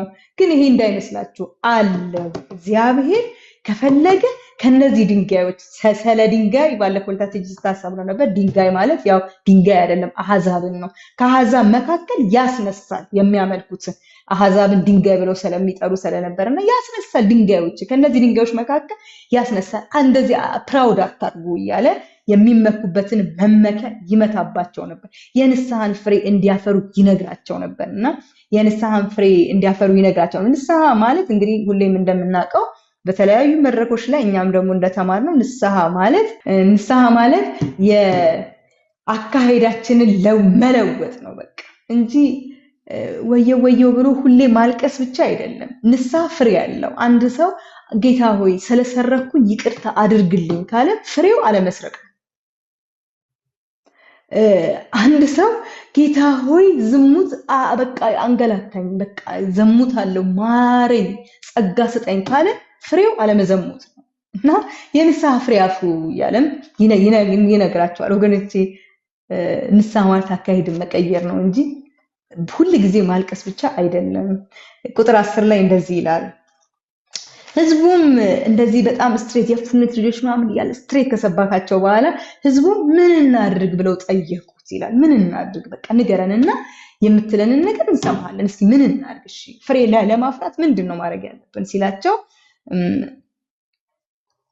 ለጋስ መሆን እንዳለባቸው ያላችሁን ነገር አካፍ፣ ሁለት ያለው አንድ ይስጥ፣ ለሌለው ይስጥ እያለ ስለመስጠት ይነግራቸው ነበር። ቁጥር 13 ላይ ቀረጥ ሰብሳቢዎች መጥተው ምን እናርጋሉት? ማለት ቀረጥ ሰብሳቢዎች ማለት በአይሁድ ማህበረሰብ ውስጥ በጣም በቃ የተገፉ ናቸው። እንደውም ቅድም ሳዘጋጀው የነበረው ሞጁል ላይ ቀረጥ የሚሰበስቡት ቀረጥ ሰብሳቢዎች ማለት ግብር ሳይነገራቸው አንድን አካባቢ ይወስዱና ግብር ይከፍላሉ ለዛ አካባቢ። ከዛ እስራኤላውያን ጋር ሂደው ደግሞ እጥፍ አድርገው ይቀበሏቸው በፍቃዳቸው ክፈሉልኝ ሳይባሉ አንድን ሰፈር ይዘው ቀረጥ ያወጣሉ ለዛ አካባቢ። ቀረጥ ካወጡ በኋላ በግፍ በእጥፍ ሂደው ይቀበሏቸዋል ማለት ነው። እንግዲህ እነዚህ ሰዎች መጥተው በዮሐንስ ፊት ምን እናርጋሉ? ቀረጥ በቃ ማንንም ሰው በግፍ አትቀበሉ፣ ያላችሁ ይበቃችኋል እያለ ስትሬት ይናገራቸዋል። ብሎ ወታደሮችን መጥተው ምን እናርጋሉት? አታጭበርብሩ አላቸው። በኢየሱስ ስም አታጭበርብሩ በቃ አለና አታጭበርብሩ፣ ሰዎችን ያለ ቅጣታቸው በቃ አትሰሯቸው፣ አታንገላቷቸው እያለ ለሁሉም ነገር ሲያስረዳ እናያለን።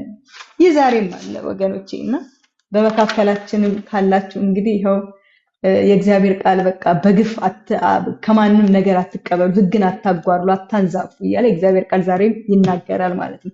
ቁጥር 15 ላይ እንደዚህ ይላል ህዝቡ በጉጉት እየጠበቀ ሳለ እርሱ ክርስቶስ የሆነን እያሉ ሁሉም በልባቸው ስለ ዮሐንስ አሰቡ።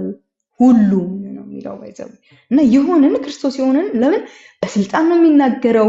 አነጋገሩ ለባለስልጣኖችም ለሁሉም ነው የሚያወራው እና አሰቡ ይላል። ባትሪ ሎ እያለኝ ስለሆነ እና አሰቡ፣ ሁሉም ናቸው ያሰቡት። እና ከሚገርማችሁ ዮሐንስ ግን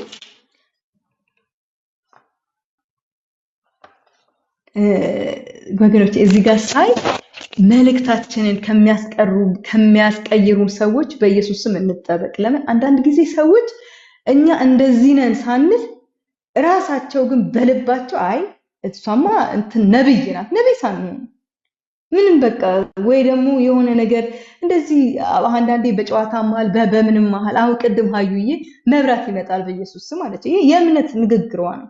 አሁን እኔ ግግም ብዬ ሀዩዬ ነብይ ነሽ እኮ ይኸው መብራቱ መጣ የሚያስችዋሉ። አያችሁ እግዚአብሔር ሳይናገር ምንም ነገር ሳይሰሙ ግን ይሄ ዳይቨርት የሚያደርጉ እዚህ ጋር ዮሐንስን ዳይቨርት ሊያረጉት በቃ በልባቸው አሰቡ። ይሄ ሰው በቃ አምላክ ይሆነን ምን ይሆነን እያሉ አገልግሎቱን ሊያስቀይሩ ሲሉ ጌታ ሆይ በኢየሱስ ስም እኛን የሚያስቀይሩንን አንቀበልም። ይህንን አበክራችሁ ያዙ። እኛ እንደ ማርያም ነን፣ ባሪያ ነን። አትገርማችሁ? ከሷ ነው ትህትናን መማር በእውነት እኔ ባሪያ ነኝ ያለች። እኛ ባሪያ ነን። ቃል አገልግሎት ከሆነ ባሪያ ነን። እግዚአብሔር ደግሞ ጠርቶናል። ደግሞ በልጅነት ፍቅር ደግሞ ልጅም ነን ባሪያም ነን። ከኛ የሆነ ምንም ነገር ሊኖር አይገባም። እና እዚህ ጋር ዮሐንስን አገልግሎቱን ሊያስቀይሩ ሲሉ እሱ ግን እንደዚህ ያለ ቁጥር 16 ላይ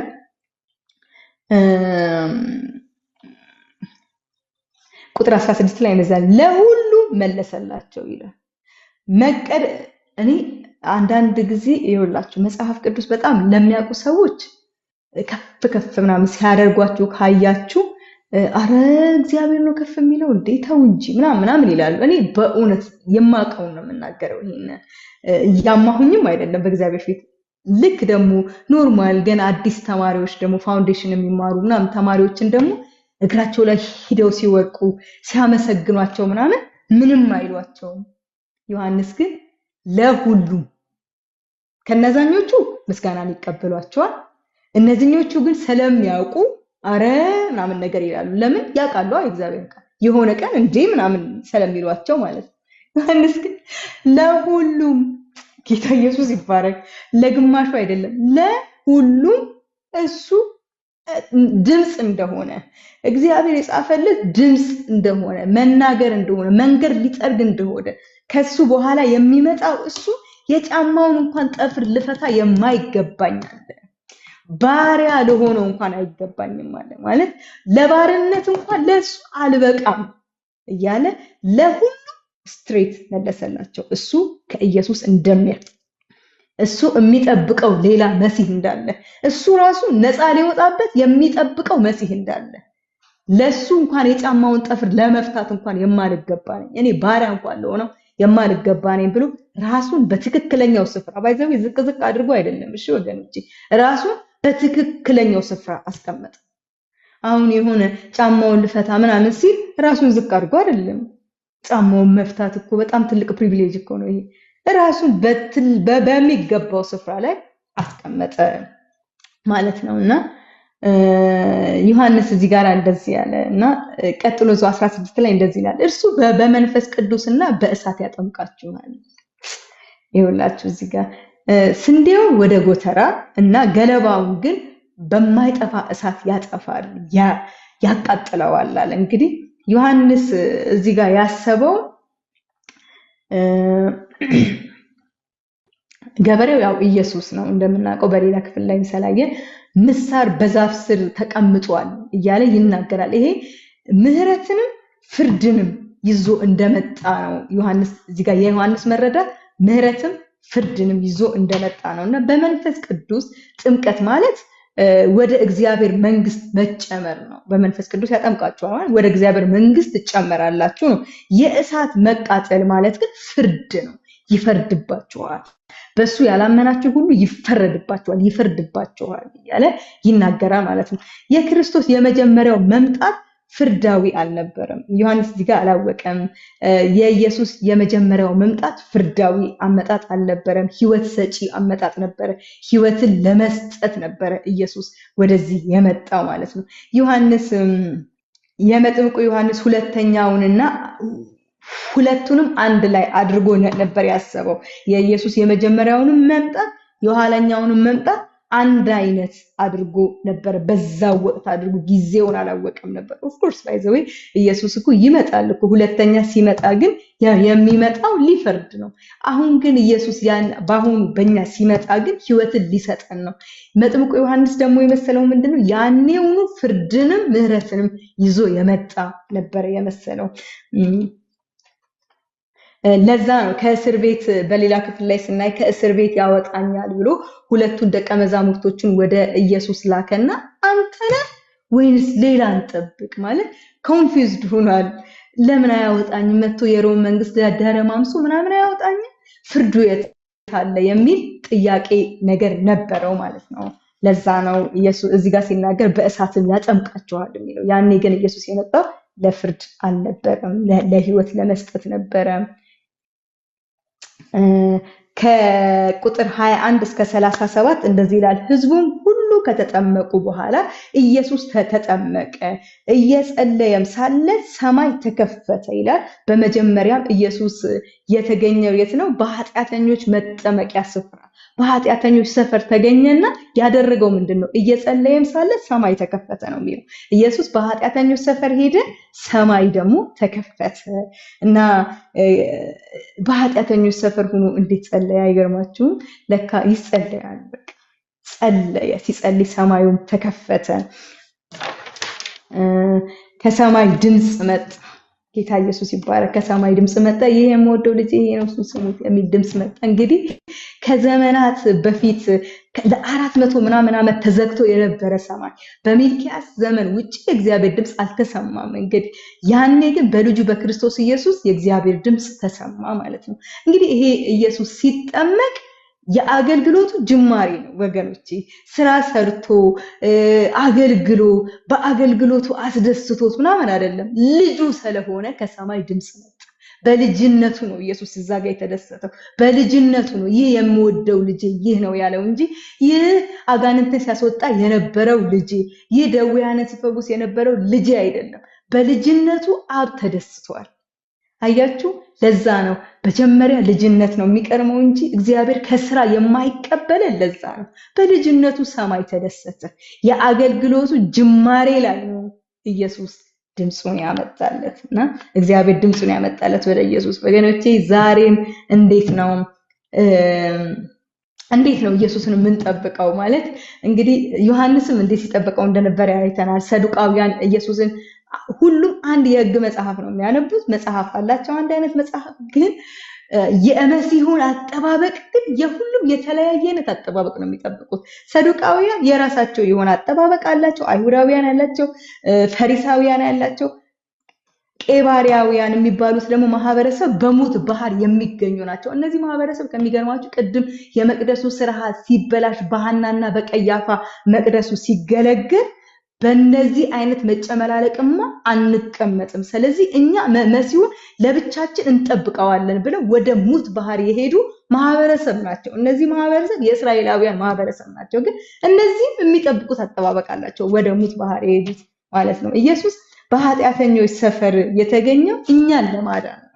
ወገኖቼ አንዳንድ ጊዜ ኃጢአተኞችን ስናይ የምናይበት እይታ እኛ ከራሳችን እንዳመጣ ነው አይነት ጽድቅ አይነት እይታ የምናይባቸው ጊዜ አለ። ማለት ወይኔ በጣም ነው የምትደብረኝ የኔ ቆንጆ፣ ማናችን በራሳችን ጽድቃችንን ያቆመን የለንም። አንዳንድ ጊዜ ሰዎችን መጠየፍና በሚሰሩት ነገር ሰዎችን በጣም ጀጅ ማድረግ ስንጀምር እኛ ሰርተነው ያመጣነው እንዳይመስለን።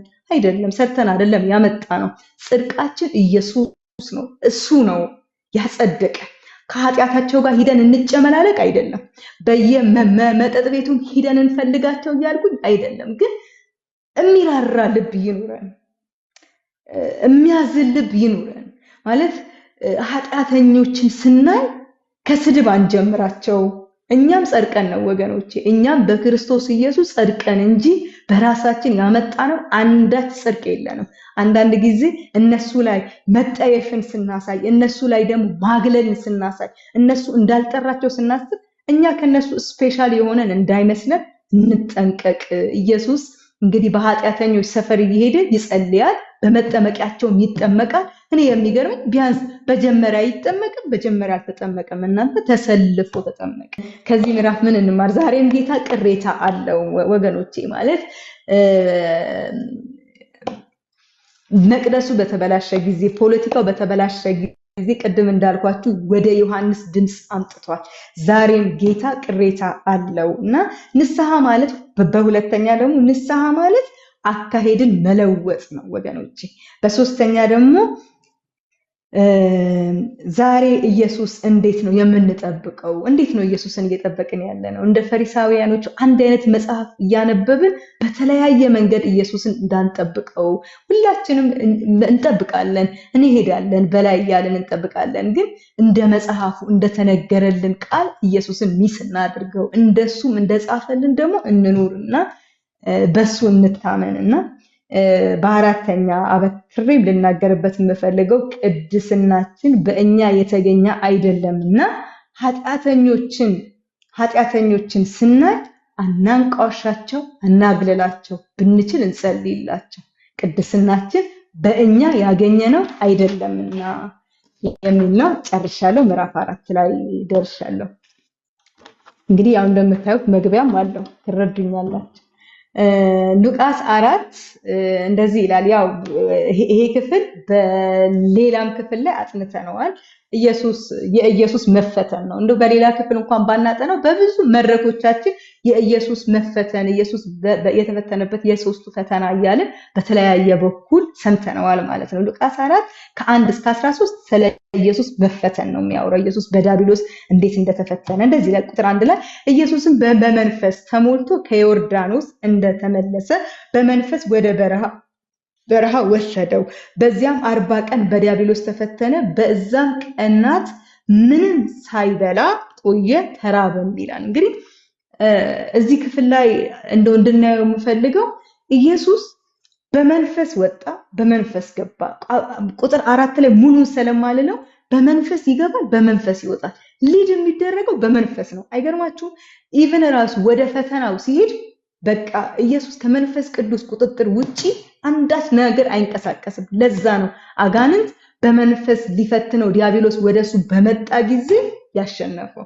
ወገኖቼ አሁንም በመንፈስ የምንመራ ከሆነ፣ አገልግሎታችን በመንፈስ ሊድ የሚደረግ ከሆነ፣ ጾም ጸሎታችንን በመንፈስ ተመርተን ከሆነ የምንጸልየው የምንጾመው፣ እግዚአብሔር ራሱ ሪስኩን ይወስዳል እና ዲያብሎስ የማንነትን ጥያቄ ይዞ መጣ።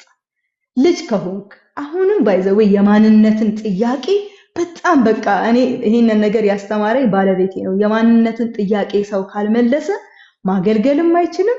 በእውነት ለመናገር ማንነቱን ራሱ እንዴት ያውቅ? አሁንም አጋንንት ማንነታችንን እንዳናውቅ ነው ባይዘው ዲስትራክሽን የሚፈጥርብን። ልጅነታችሁን ያወቀ ሰው፣ በእግዚአብሔር የተወደደ ልጅ እንደሆነ ያወቀ ሰው፣ እኔ የእግዚአብሔር ልጅ ነኝ የሚለውን ነገር ያወቀ ሰው በምንም ነገር አትነቀንቁትም። አጋንንቱም ደግሞ መጥቶ ዳውት የሚያደርግብን፣ ጥያቄ የሚፈጥርብን ልጅነታችን ላይ ነው። ቅድምም እንዳልኳችሁ ምዕራፍ 3 ላይ ኢየሱስ ሊጠመቅ ሲል ምንም አይነት ስራ አልሰራም ወገኖች፣ አገልግሎትም አልጀመረም። ኢየሱስ የምወደው ልጄ ብሎ የተደሰተበት በልጅነቱ ነው። ስለዚህ ወገኖቼ ጌታ ኢየሱስ ይባርክ። ይሄንን ባለቤቴን ያስተማረኝ ሰው በልጅነቱ ካልተደሰተ በምንም ነገር አይደሰትም፣ ምንም ነገርም አይገባውም። ስለዚህ እኔ በጣም ልጅነታችሁን ከስራ ጋር እንዳታጣምሩት። ልጅነት ከስራ አይደለም የሚገኘው። ልጅነት ከእግዚአብሔር ቸርነት የተሰጠን ነው። እንዲያው በማመን ያገኘነው ነው ልጅነት እንጂ ልጅነት ሰርተን ያመጣነው ነገር አይደለም። ይሄንን ነገር እንድታውቁት በጣም እፈልጋለሁ። ማንነታችን ላይ ነው የሚመጣው። ልጅ ከሆንሽ እንደዚህ አታረጊም፣ እንደዚህ ተብሎ የተነገረልሽ ትንቢት እንደዚህ ብሎ አሁንም እኮ ምንም እኮ ሲስተሙን እኮ አይቀያይርም። እንደው በእኛ ሁኔታ ጥያቄውን ያመጣዋል እንጂ ሲስተሙ ያው ነው፣ አልቀየረውም። እግዚአብሔር ነው ለኛ አዲስ ነገር ያለው። እሱ ሁሌም ሲስተሙን የሚቀያይረው በእኛ ሁኔታ። እኔ የምራበው ትዳር ከሆነ በትዳሩ ነው የሚመጣብኝ። እኔ የምራበው ልጅ ከሆነ በልጁ ይመጣል። እኔ የምራበው ገንዘብ ከሆነ በገንዘቡ ይመጣል እንጂ ጥያቄው ግን አንድ ነው፣ እንጀራና እንጀራ ነው። ሁለተኛ ደግሞ የዲያብሎስ ፈተና የሚመጣብን ከዚህ ምዕራፍ ሳጠና በጣም እየቀረልኝ አንደኛ ብቻችንን ስንሆን ወገኖች ብቻችንን በመንሆንበት ጊዜ ሁለተኛ ደግሞ ስንራብ ወይ ደግሞ በድካማችን ሰዓት በተራብንበት ሰዓት ፈተናውን ይዞ ይመጣል ሶስተኛ መንፈሳዊ ስንሆን መጽሐፍ ቅዱስ ስናጠና መንፈሳዊ ስንሆን ጾም ጸሎት ስንይዝ ምናምን ዲያብሎስ ፈተናውን ይዞ ይመጣል እኛም ግን በእግዚአብሔር ቃል ካልመለስንለት በጣም ብዙ ስትራግል እንድናደርግ እንሆናለን የዲያብሎስን ፈተና ማሸነፍ የምንችለው በማለቃቀስም አይደለም ወየው እኔ በቃል እኔ አሁንስ እንዴ ጌታው ይሄንስ ዘጋ ይሄን በጣም ነው እንደውም ደስ የሚለው ፈተናውን በጣም እንዲጨምር የሚያደርገው ነገር ማለቃቀስ ነው ወገኖቼ የዲያብሎስን ፈተና ልንዘጋው የምንችለው ኢየሱስ እንዳደረገው ነው በእግዚአብሔር ቃል ነው እንደ እግዚአብሔር ቃል ነው ልንመልስለት የሚገባው እና ቁጥር 6 ላይ የዓለምን ክብር ሁሉ እሰጣለሁ አለው ወደ ተራራም ይዞት ወጣ ይሄን ነው የሚገርም ለምወደው እሰጣለሁ ይሄንንም ነገር ደግሞ ለምወደው ማለት ኢየሱስን አጋንንት ሲወደው አይገርማችሁ ምን አይነት ሽሻታም እንደሆነ ግን ኤፌሶን 6:11 ላይ ሽንገላውን ተቃወሙ ዘንድ የእግዚአብሔርን ዕቃ ጦር ልበሱ ይላል አያችሁ ኢየሱስ ሸንጋይ እንደሆነ አጋንንት ያውቃል ስለዚህ ሊሸነግለው አይችልም እንዴት ነው ኢየሱስን አጋንንት የሚወደው ለምን በሌላ ክፍል ላይ ቆስናጠና እናውቃለን ልታጠፋን መጣህን እያለ ሲናገር እናያለን ሊያጠፋው የሚመጣው እሱ ለምወደው ሰጠዋለሁ እንደዚህ ነው የሚያታለለን ባይዘዌ እና እውነት ነው ተሰጥቶታል እኮ የዚህ ዓለም ክብሩ እኮ ተሰጥቶታል ግን ለምወደው ነው የሚሰጠው ይለዋል አይገርማችሁ ኢየሱስ ግን መለሰለት ቁጥር 9 ላይ እንደዚህ ይላል የእግዚአብሔር ልጅ ከሆንክ ራስህን ወርውር ይሄ ደግሞ እንደዚህ ተብሎ ተጽፏል እያለ ሲናገር እናያለን መዝሙር 91ን ጠቅሶ ነው እዚህ ጋር የሚያባብለው የሚናገረውና እንግዲህ ይሄውላችሁ አሁን ላይ ይሄንን ሳነብ ጥቅሱን ጠቅሶ ነው ቀንም እያነበብኩት ነበርና እየተገረምኩ ነበር ጥቅሱን ይጠቅሶታል ትክክል ነው የጠቀሰው ጥቅስ አንዳንድ ጊዜ አውዱን ሳንጠብቅ ስንፈታ ለአጋንንት እንዳንጠቃ እግዚአብሔር ይርዳን አንዳንድ ጥቅሶች ሚስ አንደርስታንድ የተደረጉ ጥቅሶች አሉ አይገርማችሁም እንዴት አድርገን ፈተናቸው ነው እግዚአብሔር ቃል ለሚለው ነገር ትተን ለማይለው ነገር ይሄኛው እኮ መዝሙር 91 አጣብቅኝ ውስጥ ሰው በሚገባ ጊዜ እግዚአብሔር እንዴት አድርጎ እንደሚያወጣው ነው የሚነገረው እሱ ግን ለትዕቢት አድርጎ ተጠቅሞ ይሄንን ጥቅስ ይዞለት ሲመጣ እናያለን እና አንዳንድ ጥቅሶች አበክረን ማጥናት አለብን የእግዚአብሔርን ቃል የምንለው ከአጋንንት ሽንገላና ከአጋንንት ማጭበርበር ጥቅሱን ያጣመሙ ከመናገር ለማይሆን ነገር አምጥቶ መሰንካት ይሄ የእግዚአብሔር ባህሪ አይደለም እግዚአብሔር ኢየሱስ ደግሞ አጋንንት ያጣመሙ ያመጣውን ጥቅስ እንዴት አድርጎ አቃንቶ እንደመለሰው አይተናል ስለዚህ እኛ መማር ያለብን ከእግዚአብሔር ነውና የእግዚአብሔርን እንያዝ እላለሁና አንዳንድ ጊዜ ጥቅሶች ጠመም ብሎ ሲወሩ ኮምፎርት አይሰጡኝም ከዚህ ቃል የተነሳ ማለት ነው እንግዲህ ቁጥር ዮሐንስ ቁጥር 8 ምዕራፍ 44 ላይ ሐሰተኛ ነው ሐሰትን ከራሱ ፈጥሮ ይናገራል ይላል ማለት ከራሱ ፈጥሮ በቃ የሆነ ነገር እየጨማመረ እንደሚናገር እናውቃለን ሌባም ነው ደግሞ ለመስረቅ ነው ወደኛ የሚመጣው ያጋንንትን ባህሪ እንወቀው ዮሐንስ 10:10 ላይ ሊሰርቅ ነው ኢቭን ኢፍ እንኳን እኮ አሁን የተማርነው ይሄ የተነጋገርነው ነገር ይሰርቃል እየመጣ እንወቅበት ምንዘጋው እንዳንሰረቅ የምናረገው አንደኛ ቃሉን በማሰላሰል ነው ሁለተኛ ደግሞ ሽንገላውን እንቃወም ዘንድ የእግዚአብሔርን ዕቃ ጦር ስንለብስ ነውና ወገኖቼ መንፈስ ቅዱስ ወደ ምድረ በዳ ወሰደው ይላልና በጣም የገረመኝ እኔ አንድ ነገር ሰው በመንፈስ ተሞልቶ መንፈስ ቅዱስ በላዩ ላይ ከሰማይ ድምጽ መጥቶለት ወደ አገልግሎት ወደ ኮንፈረንስ አልነበር ኢየሱስ መውጣት የነበረበት እግዚአብሔር ግን አያችሁ አንዳንድ ጊዜ ምድረ በዳ ደግሞ ይወስድና ደግሞ ያሰለጥናል ብቻውን ደግሞ ይወስድና ደግሞ ያሰለጥነዋል አንድ አገልጋይ ሲፈተኑ አትጥሉ ለምን እግዚአብሔር በሰዎች ከሚያሰለጥናችሁ ጓዳ አሰልጥኗችሁ ሰዎች ጠቦቶችንም በጎችንም እኩል አድርጎ ማስተናገዱ እንዴት መልካም እንደሆነ እስራኤላውያን በምድረ በዳ በምግብ እንዴት እንደተፈተኑ እንደወደቁ አይተናል። ኢየሱስ ግን በምግብ አልወደቀም። አያችሁ፣ ያንን የለመዳትን የምግቡን ፈተና ይዞ መጥቶ ኢየሱስ ግን እንዴት አድርጎ አይተናልና አንዳንድ ጊዜ አገልጋዮች በአንዳንድ ነገሮች ስትፈተኑ ለምን አትበሉና እግዚአብሔር ያውቃል እንዴት አድርጎ ማሰልጠን እንዳለበት ለሱ ራሳችንን አሳልፈን እንስጠው እንጂ። ከቁጥር 14 እስከ 28 ኢየሱስ በናዝሬት ከተማ ተቀባይነት ማጣቱን እሺ በቃ ማጣቱን እናያለንና ቁጥር ከ14 እስከ 15 በመንፈስ ኃይል ተሞልቶ ወደ ገሊላ ሄደ። እንግዲህ ቅድም እንደነገርኳችሁ ነው ኢየሱስ በመንፈስ የሚንቀሳቀስ አገልግሎቱን በመንፈስ ነው ሊድ የሚደረገው። በመንፈስ ተሞልቶ ወደ ምድረ በዳ ሄደ።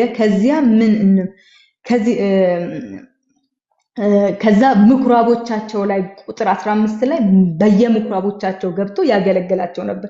ምኩራብ ማለት የመቅደስ አንድ እስራኤላውያን 10 ሰዎች ካሉ በቤታቸው ውስጥ ምኩራብን ማቋቋም ይችላሉ። ምኩራብ ያው ታቦት የለበትም፣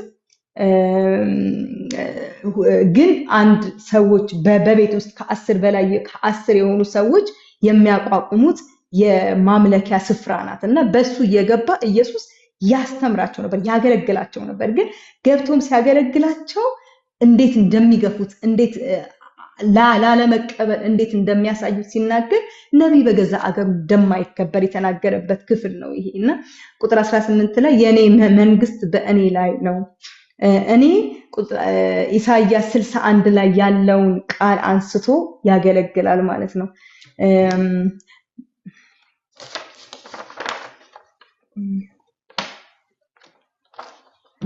ነቢይ በገዛ አገሩ እንዴት እንደማይከበር እንዴት እንደሚገፉት ልክ ይሄን ኢሳይያስ 61 ላይ ያለውን ቃል ከሰጡት በኋላ እሱን ካነበበም በኋላ ቁጭ አለ ይላልና አይኑን አዩት። እንዴ አሁን ቁጥሩን ምዕራፉን አንብቤ አሁን እኔ መጽሐፍ ቅዱስን ብዘጋው ምን እያለች ነው የምትሉት? እና እሱን ካነበበ በኋላ መጽሐፉን ጠቅልሎ ቁጭ አድርጎ አዩት።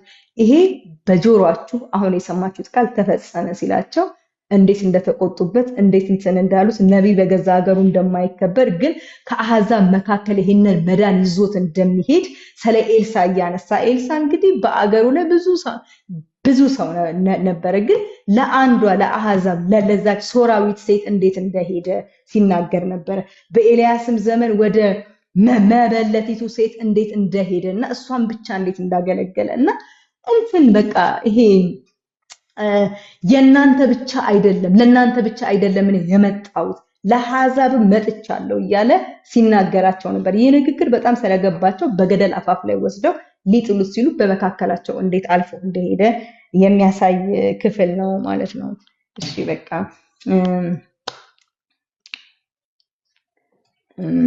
እሺ ከዚህ ምዕራፍ የቀረልኝን ዝም ብዬ ልናገር። ኢየሱስ እርኩሳን መናፍስትን አወጣ ይላል። ከቁጥር 31 እስከ ቁጥር 37 ኢየሱስ እርኩሳን መናፍስትን እንዴት ሲያባረራቸው እንደነበረ ነው። በስልጣን ቃል ነበር የሚያስወጣቸው፣ በስልጣን ቃል ነበር የሚያወራቸው። እኛም እችን ነገር ግን ልናገራ እኛም ጌታ በመናፍስት ላይ ስልጣንን ሰጥቶናል ማለት ዛሬም ተሰጥቶናል። ስልጣን አለን። ዛሬም እርኩሳን መናፍስትን የማስወጣት ስልጣን አለን ወገኖቼ። አንዳንድ ጊዜ ሚስ አንደርስታንድ ሲደረጋ ያለው ይሄ ቃል ስማችሁ በሕይወት መዝገብ ላይ ስለተጻፈ ደስ ይበላችሁ እንጂ በዚህ አትደሰቱ አለ ኢየሱስ የሆነ ክፍል ላይ ስናጠናና በዚህ አትደሰቱ አለ እንጂ ይሄ ነገር ቀርቷል አላለም። ይሄ ነገር አለ። እርኩሳን መናፍስት ዛሬም በጌታ በኢየሱስ ስም ይወጣሉ። ግን ዋናው ነገር ግን ስማችን በሕይወት መዝገብ ላይ ስለተጻፈ ነው። አጋንንቱም የሚታዘዙልን እርኩሳን መናፍስቱም የሚታዘዙልን ስማችን በሕይወት መጽሐፍ ላይ ስለተጻፈ ነው። ኢየሱስ በመጀመሪያ የዚህ አንደርስታንዲንግ ይኖራችሁ ነው እንጂ ያለን እርኩሳን መናፍስቶቹን አታስወጧቸው፣ ዋና ስማችሁ በሕይወት መጽሐፍ ላይ ስለተጻፈ ነው በቃ አላለም። እና ዛሬም ኢየሱስ እርኩሳን መናፍስትን በእኛ አዞ በእኔ ውስጥ ማስወጣትን ይፈልጋል። ይሄ ነገር አልቀረም። ግን ሐዋርያቱ በምን እንደሚያስወጡት አንደርስታንድ ያደረጉ አልመሰለኝም። ለምን? በጣም የሚደሰቱት በዛ ስለነበረ ነው እንጂ እርኩሳን መናፍስትን ዛሬም ይወጣሉ በክርስቶስ ኢየሱስ ስም ማለት ኢየሱስም በስልጣን ቃል ያዋራቸዋል አላለም። እውነት ነው። በስልጣን ቃል ግን ያዋራት ብዙ ስላስተማሩን እነ ፓስተር አልሄድበት። ቁጥር 38 እስከ 44 ደግሞ ያለው ደግሞ ኢየሱስ በሽተኞችን ፈወሰ ይላል። ኢየሱስ እንዴት በሽተኞችን እየፈወሰ እንደነበረ ነው። የስምዖንን አማት ፈወሳት፣ ከዚያም አገለገለችው። በጣም የገረመኝ ወገኖቼ የዳነው የተፈወስነው ኢየሱስ መጥቶ የእያንዳንዳችንን ቁስል የነካው እሱን እንድናገለግለው ነው። ዛሬ ይሄ ይቅርላችሁ፣ የዳነው የተማርነው በቃ ኢየሱስ መጥቶ የፈወሰ እሱን ለማገልገል ነው። እቺ ሴት ተፈውሳ እሱን ያገለገለችው የኢየሱስን ፈውስ ወይኔ አዳነኝ ብቻ ብለን ተደንቀን እንድንቀርበት ሳይሆን ድናችኋል እንድታገለግሉት ይፈልጋል። ተፈውሳችኋል እንድታገለግሉት ኢየሱስ ይፈልጋል። በቃ አይደለም እግዚአብሔር ይመስገን። አሁን ደግሞ አገልግሎት በስቷል፣ ሜዳው ሰፍቷል እና ጌታ ይባረክ። የአገልግሎትን ስፍራ ያሰፋልን እግዚአብሔር። እናገልግል ብንል በብዙ ቦታ ኢየሱስን ማገልገል እንችላለን እና የዳነ ሰው ካለ ኢየሱስን እንዲያገለግል ነው ኢየሱስ የፈወሰውና ኢየሱስ በየሰው ቤት ራሱ እየገባ የሚፈውስ ጌታ ነበረ። ይሄን በጣም ነው የገረመኝ። ሁሉም ተፈወሱ። ሁሉም እያንዳንዳቸው ኢየሱስ ጋር ደርሰው በፈወሱ ይላልና ኢየሱስ ጋር ብቻ ድረሱ እንጂ ኢየሱስ የሚያቅተው ነገር የለም። በጌታ ኢየሱስ ስም ተባረኩ። በጣም ወዳችኋለሁ።